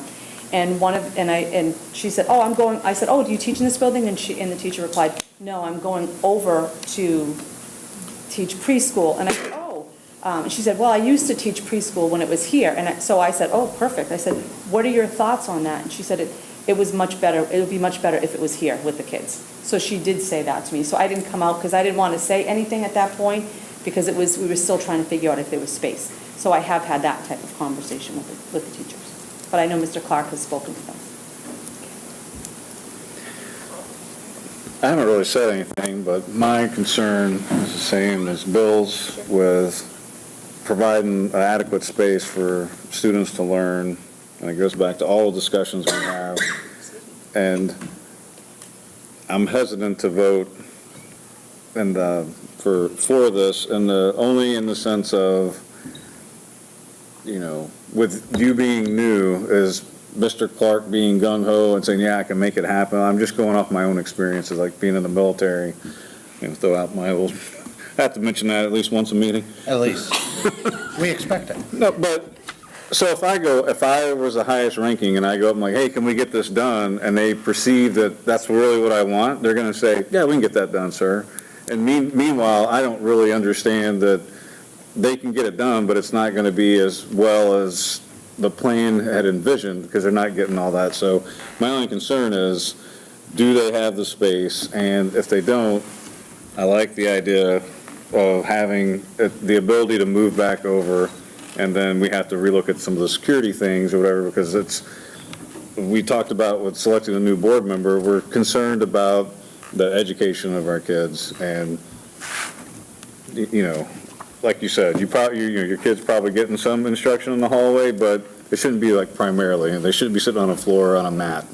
I mean, that's unacceptable, unless it's a comfortable mat, whatever. But you know what I mean? Like, I'm imagining like me sitting on the floor after about 10 minutes, my bones and joints are going to start aching. I got it, they're younger, but anyway, that's my concern. I just want to make sure I voiced it, because I hadn't talked yet. But I'll say this little person might be right close to the floor wanting to sit down, and therefore it's kind of like this, and so you come down here to better communicate it. No, yeah, I know, but One-on-one, but she knows that, right? So, right. It's the teacher having to get up and down, and the toll on their body and their ability to. Would it help to make the motion have the condition that everything stays status quo with toll? But that kind of puts a taint on it, like we don't trust that it will be, but an insurance policy is always a good thing. Bill? Because I understand time constraints, I really do, and now we're tearing down the, tower too, and I know what it takes to move classrooms from Toll to Richards. That's not a small task. And honestly, so I'm going to wind up voting in support of this tonight, just so you can get started. I'm going to want, at some point in the near future, to tour Richards. And I'm going to vote for this so you can get started, but I want you to understand that I'm not opposed to bringing this back as an agenda item at a future meeting, if that tour of Richards leaves me thinking that we're back to teaching in storage closets. So, yeah. So one of the things that we can do, I mean, I can put it on the agenda for next month as well, so that way we can have this conversation, and I can let you know how things going, and have those conversations as well. Yeah, that's fine, that's fine. When he tours, can I tour too? Absolutely. Yeah. I'm good on any Monday. You got it. All right, so the motion on the floor to move, conditionally move preschool back to Richards with leaving And to Toll add the condition, intact. does that make anybody feel better? Well, the ability, right? I feel better leaving Toll the way it is for, yeah. Okay, so then, So, yeah. to amend, would you withdraw your second? I will withdraw my second. All right, so I would move to move the preschool program from Toll to Richards, but the retention of all of the educational materials, the walls, et cetera. And when I say materials, I do not mean by definition that if you take pictures and stuff like that, that are easily movable. But the space not to be used for anything else. Dental. Could we say facilities as opposed to materials? Because materials does kind Yeah. of sound like, Okay, yep. So change the word to facility. just a wording. Okay, so leaving the facilities at Toll intact for that use. Yep. I will still second that. All those in favor? Aye. Aye. Opposed? Abstained? Okay.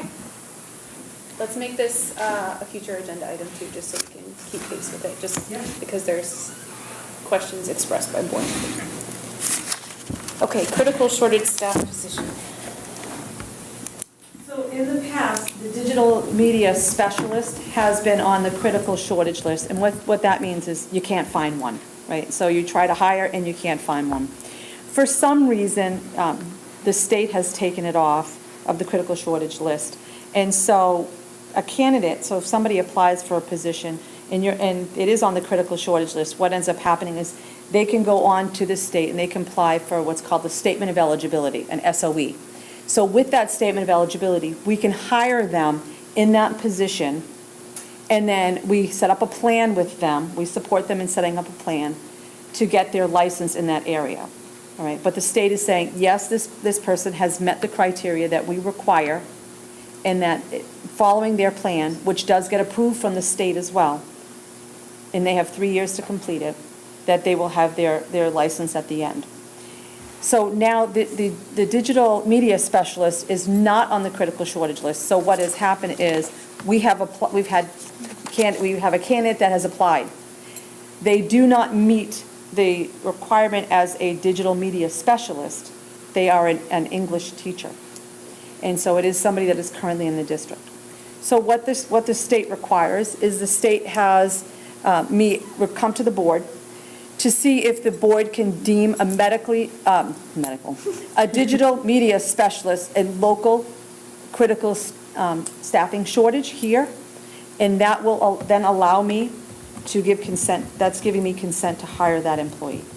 So basically what happens is, it's not a critical shortage list through the state of New Hampshire, it is a critical shortage list, a critical shortage here in Newport. I can hire that person, and then I would have, with the board's approval, I would have Jenna sign off on a document just saying that. I would send that to the state along with the minutes from this meeting, and then the candidate, he would be able to be on the critical shortage list and get that statement of eligibility. Is this going to create a critical shortage when this employee moves over to the digital? Are you asking? No, we already have somebody in line for that position as well. Okay. Dollars are sufficient, I'm sorry? the dollars are sufficient to add that position. Yeah, that's, somebody has left the digital media specialist position, so now we need to fill it. So we had somebody apply for that position. And I'm assuming you've been unable to fill this Correct. for a while? Yes. Okay. All right. Is there a motion to make the digital media specialist a critical shortage staff position in Newport? So moved. Is there a second? I'll second. Okay. Any other discussion? All those in favor? Aye. Aye. Opposed, abstained? All right, unanimous, I'll get that document signed as soon as. Okay. I'll sign it by the end of the meeting. Very I'm good. ready. Okay. We want to move forward with our staff, so. Security Action for Education grant. Yes, so tonight I'm bringing great news. The Security Action for Education Grant, the SAFE Grant, on July 5th, the DOE released that grant for us to start to apply. The funding is based on 3 safety priorities: surveillance, access control, and emergency alerting. The grant is open from July 5th until August 26th. Early decisions, however, can be made if someone has their application in by July 22nd at 11:59 p.m., and they will make decisions based on that. So with that, the applications are scored, and then there's $3.3 million that will be awarded for the first round. If you don't make that early decision, your name automatically, or your schools automatically get put in for the second round. All right. In that one, the deadline is August 26th. On July 6th, on July 5th, it was reported out that it came out. On July 6th, our teams, dropped everything, and we all met. So we could go over and discuss what are the needs of our building, because we would like to meet the first deadline. So we met, which also included the police department, and we talked about what are the needs for each one of our buildings. We generated a list. We are currently working on, we just have a couple more quotes that we need to get, because I started filling out the application, and all of a sudden it said, what is everything you need and how much does it cost? So it put me on a halt. Now, it is per school, so the maximum award for any one school is $100,000. So we are applying for each individual school, including the SAU, so we're doing all 5. And we're putting the deadline, so we have a list running. The team has been great with talking about what are our needs. Chad and Rodney have been great with getting estimates, putting them in the spreadsheet. We are just about done. I would say by Tuesday, we will have everything all tied up, and I will be able to go on and fill in the information for that application and send it out. Any questions or discussion? I just want to add that I would love to be able to tell you all the things that we are going to be doing to the building, but as you know, there's safety things, so we cannot have that discussion in a public session of some of the ideas that we have to make our school safer. But you're confident that we can reach that? Oh, we're already over it. Deadline? We are over, yeah, oh yeah, and we're over the cost too, so we're. Okay, all right. I think that will be great assets to all of our buildings. So, yes. And I also wanted to just make you aware that sometimes in the beginning of the school year, I don't want to give an exact date of when this is, I did get in contact with Homeland Security. They will be coming out again and doing another walkthrough of our buildings and giving us ideas, of what we need to change, what we've already changed, what we need to fix, looking at some of the changes that we've already made. If any of you would like to take part in that, if you want to let me know, I'd be more than happy to have you walk along with us, so that way you can hear firsthand from them what are some of the changes or things that we need to do in our buildings. I would like to, as long as I'm available, so by all means, let me know. I think at least one of us should do it. Yeah, I think at least one should go. I agree. Hey, you're in the Army, shouldn't you? You know all the buildings, but. Yeah, I do. What's that? I did. All right. You don't need any motion for us for that, correct? No, I do not. Because I do know that the board has already said as soon as it comes out, please apply, so I've already done that. All right, Thank you. very good. End of the year financial update. Now you don't have to hear me talk. Hi, so in the 14 days I've been there, I'll try to give you the best update that I can. So there, in your packets, you have a revenue report and you also have an expenditure report. So basically what we have left for total fund balance is $482,548.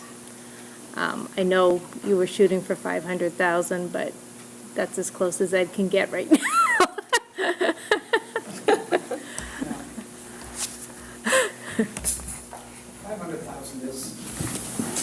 rubber number. It can go up or down. I mean, if I would accept 600, then I can accept also something else, because it's a rubber number. I'm sure it don't. I've got to say to the guy that's listening and to you, this is so significant. Because what some of us don't know is the tribulations of what was handed to us a few years ago, to the point where we could not get through an audit. We didn't know where we were. We had no clue. It was a disaster. And I don't know how much Ed has told you, but he has corrected all of that. Yeah.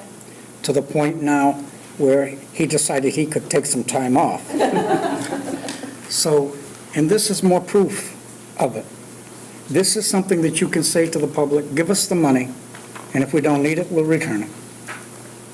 This is not, I gave the example earlier of the school board at the last minute taking $300,000 off before the deliberative session, and then the next time taking $700,000 out of their own budget at the deliberative session.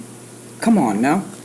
You put it in the paper, you put it all out, you posted it, you gave it to the public for them to devour, for the information to vote intelligently, and you changed the rules right from the beginning.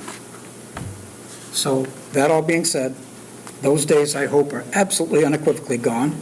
This reduces your portion of the school portion of the tax rate about $1. Yeah, I was a tax collector for a year, so I know the tax rate part very well. It is significant. So, kudos.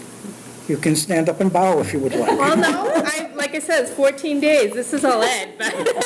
Yeah, but Oh, no, this is the way it goes. Change your plans, you get the credit. If it doesn't work, you get the credit. That's just the way it goes. But you might not have gotten the job if Ed couldn't have found somebody that he thought could continue. So I'm taking it for face value that he I'll said, continue. you're okay, and so that means we're on the golden road here for a while. So thank you. Is there any other questions? Not a question, but I'm also very encouraged to be able to see this because, you know, as Berta said, it makes it easier come next year when we're presenting a budget and the public says, oh my God, that's crazy. We could say, look, it might be high. And if it is, you know it's coming back. And you know it's coming back because the standard has been set.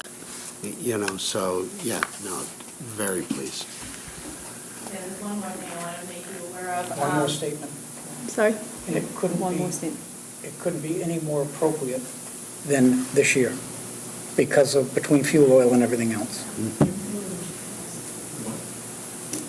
Okay, so the other thing I wanted to make you aware of is that the school, the Department of Ed has reviewed our 2021 single audit, and they found it to be, I'm losing my speech now. Apparently deleted it. But anyways, we went through the single audit, and it passed, so that they didn't find any discrepancies with it for the 2021. See, two things of good news she brings this evening. Great news. Thank you very much. Okay, new hires, do we have any? I don't believe so. Well, I gave in your packet, I also gave you a list of names of new Hires. I didn't want to go through them all tonight because there's quite a few of them, as you'll see. There's also, at the end, there's also a list of vacant positions. So if you know anyone that's interested, we have a lot of vacant positions, from classroom teachers to paras. We really need paras, so special ed. We need special ed case managers and teachers, so. So these are positions you've hired. Does the board still need to approve all of these? Well, they gave me the okay. So if you wanted to, you Yeah, so could, at but. the next board meeting, usually when we have a position, we just come through and we'll just approve them at their level and their salary. But you had, I know we voted to give her permission to hire them, but usually at the end, we just give the formal board Okay, so at approval. the, so in. We can the- do that in August, I believe, if everybody's okay with that. okay. So we usually state the Like step. their step and their pay for the year. Correct. Okay, So, so all summer hires? Yes, just we'll do all summer hires in one go at the next meeting. Okay, Would be great. sounds good. So you're going to need their steps and their salaries? Yes, Yeah, please. steps Okay. and- Okay, resignation, looks like we have one. So I had, Oh, I'm sorry. actually, I'm sorry, I have one question, just with the position still needed. I know we advertise on School Spring. Have we taken the advertising outside of School Spring for some of these positions? We've done it on Ed Jobs, yes. Okay. We are also, have been talking about using a different platform that's still advertising on School Spring. However, a lot of districts use another platform through Frontline, and it makes it a lot simpler for people to apply. And so when you apply at one position, one school district, it's basically a click of a button to apply at other school districts. Whereas in School Spring, not very many districts use School Spring. So when you apply for School Spring, it's a lot of work that you have to do versus if you can just click a button and those things. So we're looking at changing that over. Still using School Spring, having another means, and Ed Jobs. So I'm also thinking, some of the positions, are, I know a lot of them are teachers, counselors, obviously you need special certification, whatnot. I know paras, 2 years in college studying anything qualifies you to be a para. Yes. So, I'm thinking something like Indeed, so, because somebody who doesn't know to look at School Spring or at jobs Research shop. that may be qualified to fill a para position, I want to make sure that we're reaching them, So, yeah, that would be, that would be my only thought, is that we reach outside of just advertising in the education specialty areas. It might increase our chances. One of the pieces that I want to pull together throughout the school year is really building relationships with other schools, Plymouth State, Keene State, going to some of their, when they run their teachers, can fill, I can't even think what it's called right now, job fairs, going to some of their job fairs and really showing them what we have to offer here. And so by doing that, as well as making those relationships with having student teachers come in, and show them everything that we have to offer, and then hopefully having them stay.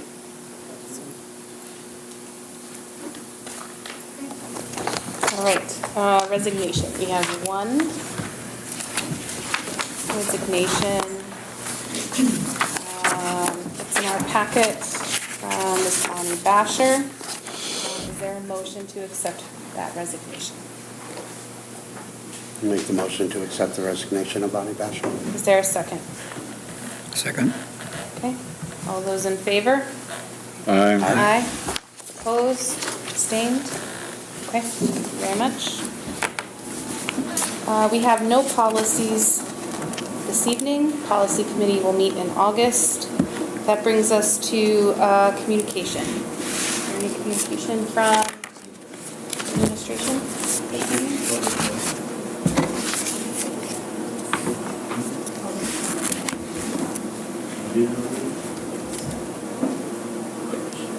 All right. Is there any communication from administration?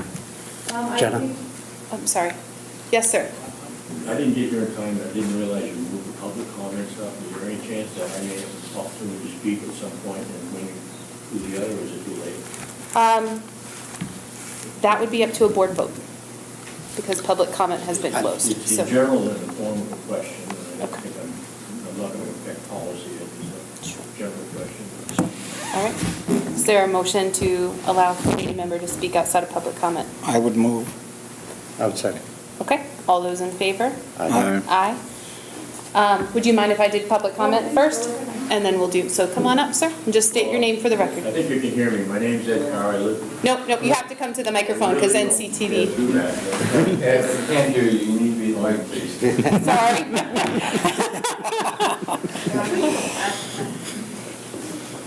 I didn't hear her, I didn't argue.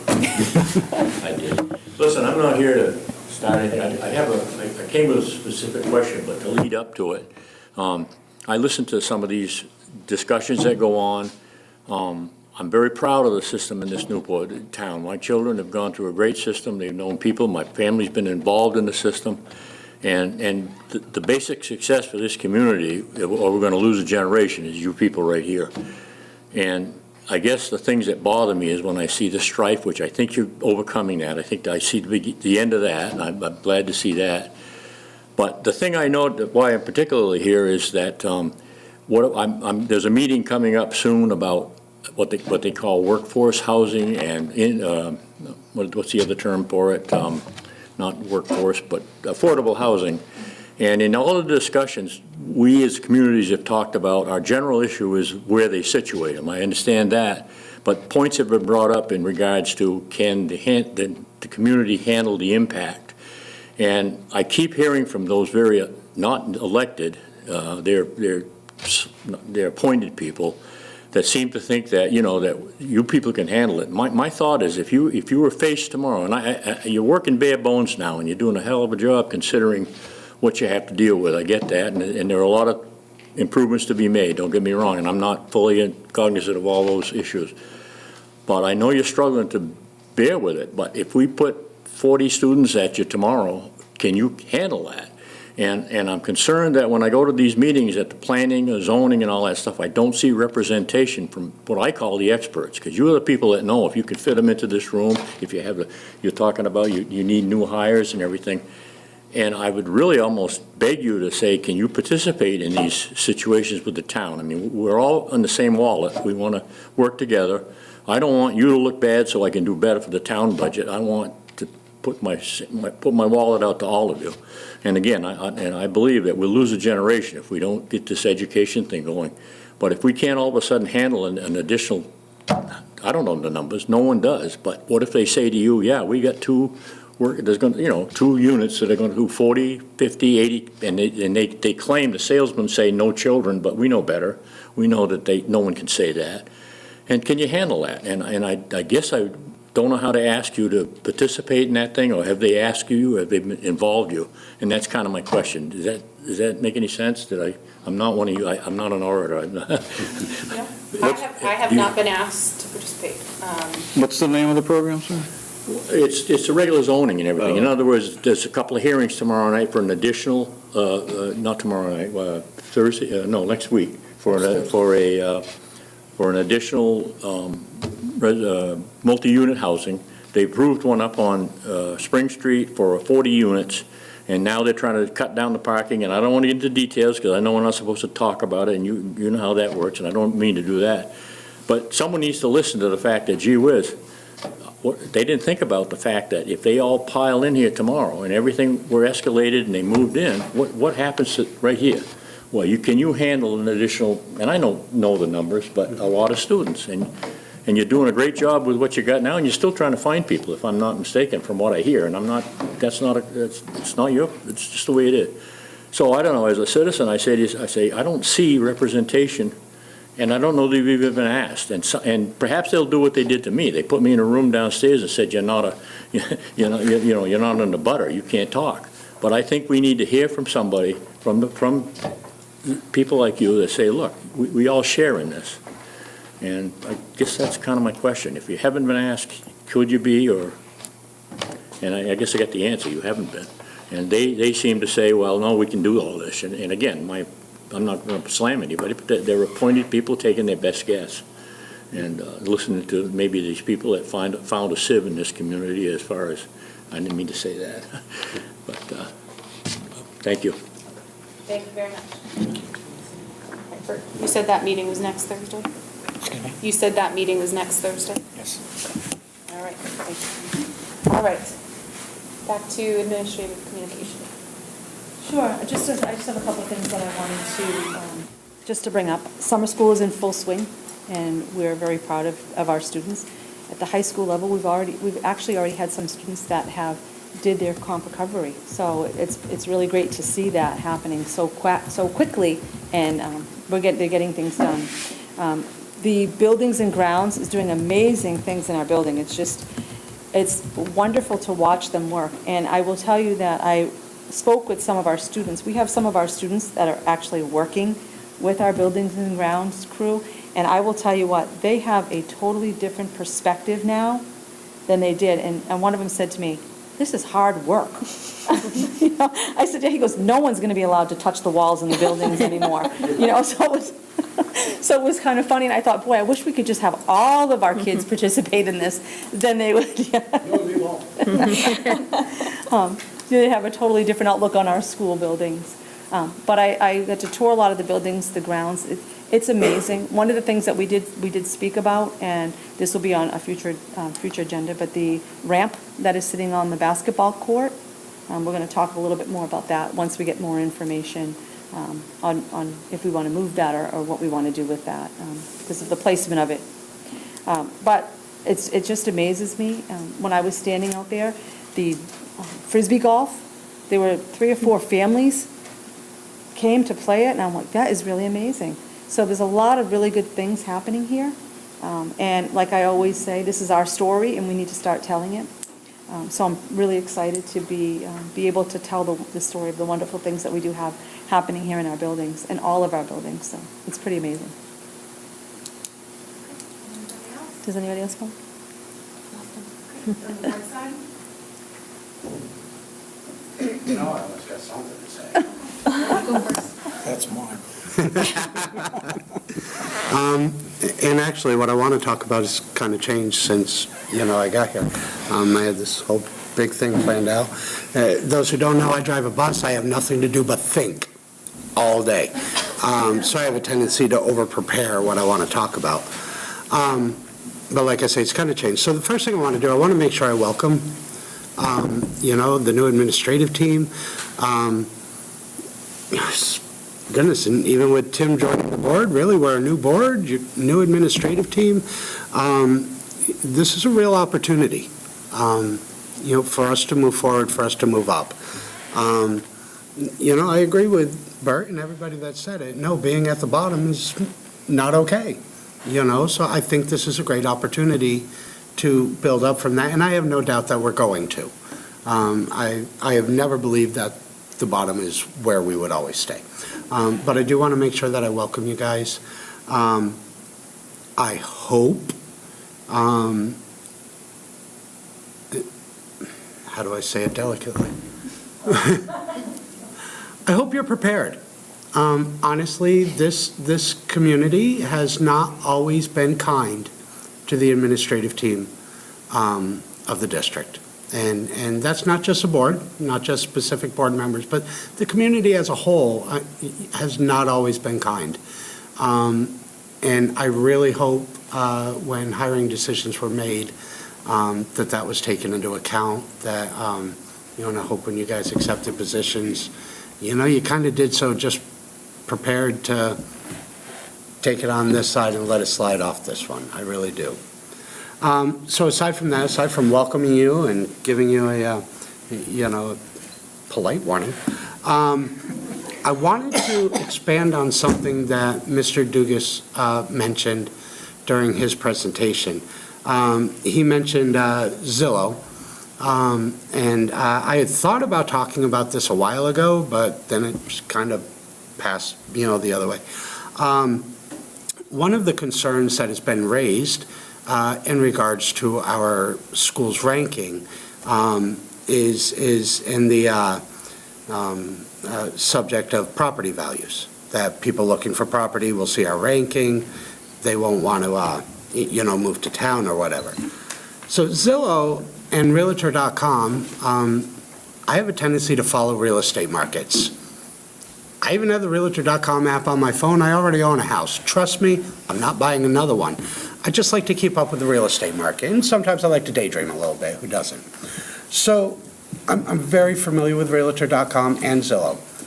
Both sites, neither site uses School Digger. Both sites use a service called Great Schools, greatschools.org. And, whereas School Digger pretty much just ranks schools, these are the test scores, boom, boom, boom, boom, boom, this is where they fit. Great Schools takes 3 things into consideration. They do look at test scores, they look at student growth, and they look at college preparedness. To be honest, I have not read all the way through their website to see exactly how they, obviously student growth, they look at how the, test scores have improved from year to year. Not sure what their metric is for college preparedness, unless maybe it's how many students, graduate and go on to college. I don't really, honestly, I don't really know. But what Great Schools does is they don't rank schools 1, 2, 3, 4, 5. They give schools a score based on how they stack up in the state.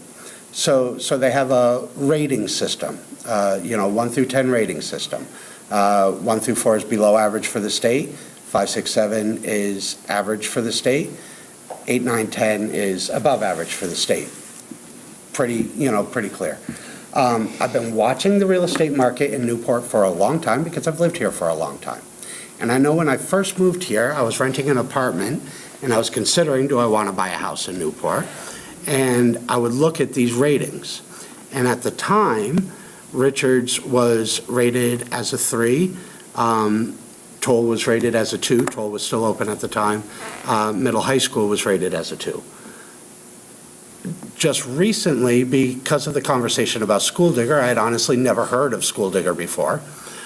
Because of the conversation about School Digger, I was kind of curious, where are we rating now? So Richards is up to a 4, which is just below average. High school is still at a 3. It's still slightly improved, but either way, both are slightly improved. For my money, when it comes to research, and like I said when I was talking to Mr. Dugas, I am a very big fan of, research-based, assessments and decision-making. For my money, 3 metrics are better than 1. And to the point of, well, if people are looking to move here, what are the 2 biggest real estate websites they're looking at? They're looking at Realtor.com or they're looking at Zillow. Neither Realtor.com nor Zillow are publishing the Great Schools ranking. They are publishing, the School Digger ranking. They are publishing the Great Schools score. And no, we're not at the top of those lists. I think Sunapee's a 9. I think Hanover's a 10. And those would be the districts that we would expect to, perform at that level. But in that ranking system, we're not at rock bottom either. And we are improved. And that improvement is probably over the course of the past 10 years. Is it ideal? Absolutely not. I would like to be average. Hey, let's be average. But, especially when I look at Richards. Richards is real close. And I really think once this spring's test scores come out, which I have no doubt will show a tremendous improvement over last year's, and if that is a tremendous improvement, well, that affects the growth metric, doesn't it? Because it shows that the students have grown. And so there's real potential within the next year to see, Richards' Great School rating, get up into the average, the average metric rating or whatever. And I'm confident that even our School Digger ranking is going to be greatly improved. I, like a lot of people, don't really believe that our current ranking is, and I think, Steve, you said it during one of your interviews, that it doesn't really properly show what our teachers and what our students are capable of. And I believe that wholeheartedly. So I'm I am very much anticipating seeing the results come the fall after this spring's testing. So that's all I really had. I know, I ramble. Okay. Steve or Bert? I want to thank Mr. Perry. I'm on the building committee and I've been I'm not on the renovation advisory committee, but I've been attending so that when I'm doing the building committee, but great strides are going forward with CTE, with the renovations, and the architects are hard at work because there's 2 different sites. I'm not sure if you're all aware, but there's a north and a south site, just so the town knows that everything is on track so far. Appreciate the hard work you've been doing, Mr. Perry, after transitioning with Ms. Opolensky. So great job there. I want to throw some positivity out there and brag on my child a little bit, but she's out registering for college in Montana. So she had to take a math test and an English assessment. And she scored max on the math test. So I want to thank Mr. Oberhofer and Mr. Dugas, who both taught her all the way up, I think, to calculus over the last 4 years. And she excelled on her English. It wasn't the highest score that you could get, but it was just good. And so to piggyback off what you said, and also what Mr. Dugas said, is that, when I moved here 3 or 4 years ago, to piggyback you and Mr. Dugas, is education's important to me and my family. And so I knew the risk because I saw the rankings, because they were, I think, 2s maybe when we moved here. And I know it's important to me, it's important to my daughter. And so those are some things that go in there. But I just want to say, basically, to thank you, Mr. Oberhofer and Mr. Dugas, and her many English teachers that she had over the 4 years. So just as an example of the great things that come out of it. And that's about all I have. Thank you. I got nothing to say. No, all right. No, wait a minute. Okay. That's true. That one wrong. All right. Well played. It's like, wow, is that my turn? Okay, Bill's statement about where we are, what's the yardstick and what's the right yardstick? What's the public using? So let's say we put our best effort in to really go in there and make a change and do better. If it turns out School Digger was wrong and the other one was right, what harm have we done? None. We have better educated the children that we have. So there's no failure there unless we don't try. So that being said, I like to use the example of, if I can think of his name now. Are we landing a rocket? Excuse me. Are we landing a rocket?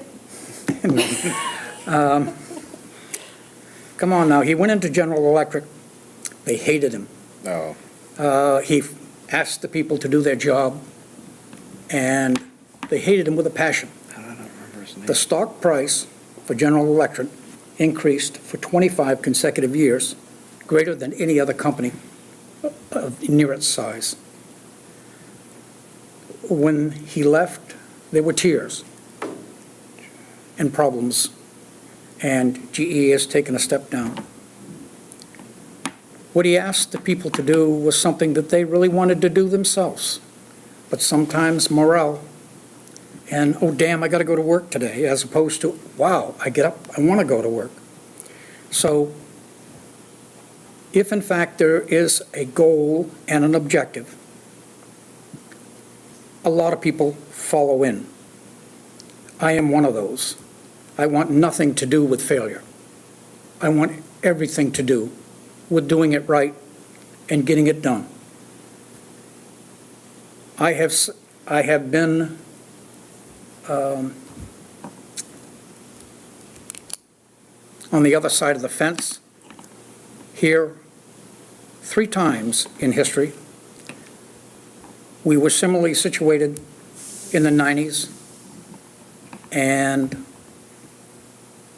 it got better for a while, and then we faded.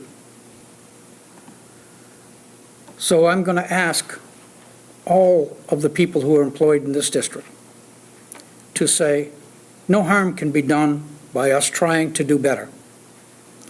Attitudes should improve. Student testing should improve. When I made a statement about energizing the children to take a test rather than just go down and fill in a box, give them tests regularly, make fun out of it, award them for good grades, and then when it comes time to take the big test, maybe they won't feel intimidated. That's not teaching to the test. That's teaching to the test, that you want to test, that you want to do it, regardless of whether you think you're going to fail or whatever. It's the want. the need, the mindset going into the game. And if we try these things and the teachers buy into it, and the teachers are not negative about the environment between children and parents, etc., if they see a light at the end of the tunnel, the buoyancy there gets tremendous. And then, if there are parents that have problems, we got to do everything we can to solve it. Now, it's a bit embarrassing for me to come out and say what I'm about going to say, but I'm going to say it. Clear out. When I was 11 years of age, two ladies, Luciba Heidenblad and Mrs. Fairbanks, who worked for Claremont's welfare department, petitioned the court to take custody of me, and they won. I had no parental supervision whatsoever. So I went to Golden Rule Farm in Tilton, New Hampshire for 3 years. At 11 years of age, a 40-pound bale of hay is pretty hefty. The big guys, there were 12 big guys, 12 middle and 12 young. And so when you hayed the fields, you learned that you got the bale up in there one way or another. And blanket parties were the graduating class. So all of that said, without those two women stepping in, where the hell would I have gone? What would I have been? What would I have done? I had no supervision, and there was none coming. So if we as a district have a child that is that way, we got to take and use every tool that we possibly have to change what it is. And I met Mrs. Heidenblad one day on Pleasant Street when I was about 40 years of age and thanked her and walked her home, and she was in tears. But because she made a decision along with another. So we can't harm anything by deciding that, okay, the testing number of School Digger, it's no good. Okay, all right, it's no good. But if we are buoyant and come up because everybody's in on it, then yes, it happens. Something happens. So I ask the superintendent to give the board a list. Now, I guess I should make this an motion, but I'm not going to because I think it'll happen anyways. A list of what our problems are so that we can, as a board, say how we want to go. Now, I've been dissenting to a lot of budgets, school budgets that have come in over the years.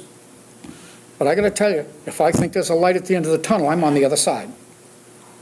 So the boat is a hell of a lot easier to row if the anchor is in the boat rather than in the water.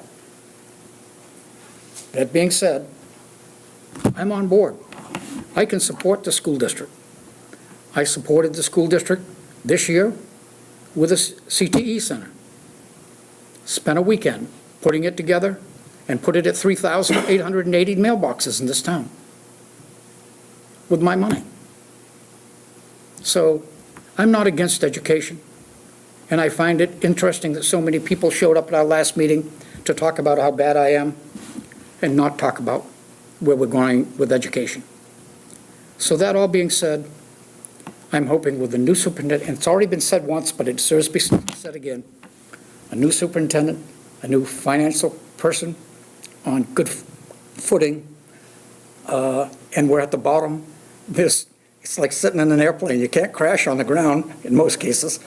So let's get in the air. Thank you for listening, and I hope that we all buckle into this and get it done. Okay, I'm going to round out tonight. I do want to welcome everybody. I have to say, I don't think it's any surprise that the outgoing administration leaving was hard for me, but I've been nothing but impressed these last couple of weeks. So welcome, and I'm so happy that you all are here. I have a little bit of a different take, something that I briefly mentioned to the superintendent and to Steve when we had our board chair meeting, something that has been a topic of discussion goodness, since before I was on the board, is how the board can connect better with the community. And so something new that's happening is the board is getting weekly updates from the superintendent about what's going on. And I think that's fantastic. And we get newsletters from the principals. And I think that's fantastic, but we don't seem to do anything. So something that I thought might be a good idea, if the board was interested, we have meeting minutes, wonderful meeting minutes. People can watch it on NCTV. But if we could just give them a short blurb that could be sent to the building principals to just include in their newsletter to go home to every student of, these were the votes, this is how it was voted. Jenna and Bill are going to tour Richards because there's concerns about the preschool moving back there. You know, just something short and sweet so that people know what's going on. I think that might be really helpful. So that's something I was interested in. I'd love your thoughts on it at some point. It can be now, it can be later at another meeting, but communication is something that needs to be continued. And I thought that was one way that we could do something beyond showing up more, being more present in the community. This is something tangible that could go home to students. I don't want to make the high school newsletter any longer, so we'll try to keep it brief. But it would be an important addition, I think, so. I do agree. I agree. I was actually, I've been kind of pondering this because Tim's pleasantly brought it up at every single meeting we've had since I've been here, you know, how to be more involved with the community. And hey, it's worth repeating over and over again, you know. And so I've had some time to think about it. And I wonder what we might ponder about, you know, a meet and greet kind of event. You know, like, you know, hey, let's, you know, get some snacks donated, you know. You know, however many of us are available, you know, just kind of hang out and just let the community know, hey, the board's going to be here during this time. Look, we're going to feed you. You want to talk to us? Come talk to us. You know, let's, you know, so I like the idea of a little blurb in the newsletters. Like open house night or something? Yeah, like an open house night. Yeah, not like at open house, okay. Because open house for the schools, that needs to focus on, you know, the teachers and whatnot. You know, the students getting to know their teachers and parents getting to know that. But something similar, a board open house. You know, I don't think a weeknight, I don't care what time we plan it, would be ideal. You know, I myself could commit to a Saturday afternoon, you know, a few hours on a Saturday afternoon. I think that would open it up to a much larger percentage of the community than the evening. So I'm sorry I totally took away from your talking time. You did not. I rambled, don't I? You're okay. So, but anyway, that is something that I would like to think about. I love the idea. And the reason why is because I think so many people, you know, do not like to get up and stand up there and have that conversation, but I think more of a just sitting down and having a conversation is going to be more meaningful. And you get more information. No one wants to be videotaped because they're afraid of what they're going to say, right? And so I think that's going to be more meaningful. I did had the wonderful opportunity to sit down with Hunter today, and he and I discussed ways that we are going to team up and do more together in the community to bring the community and the schools together. And I have some things to talk to the board about after. Him and I, we talked about having a monthly sit-down meeting. So we're going to be scheduling that so the two of us can sit down and have those conversations about what's going on your end, what's going on mine, how can we work together, right? Oh, I have this coming up, you have this coming up, okay, maybe this is not a good time, tax season, to do this, because you have, you know, having those conversations to be more in sync with what's going on. And so we have talked about a lot of things that we want to do in the community. And he said today, he goes, you know, if you can think it, we can figure out a way to fund it. So I liked his way of thinking. So I'm excited about that. All right. Well, with that, we do have a non-public this evening under 91A32K, consideration by a school board of entering into a student or pupil tuition contract authorized by RSA 194 for RSA 195A, which if discussed in public would likely benefit a party or parties whose interests are adverse to those of the general public or the school district that is considering a contract, including any meeting between the school boards or committees thereof involved in the negotiations.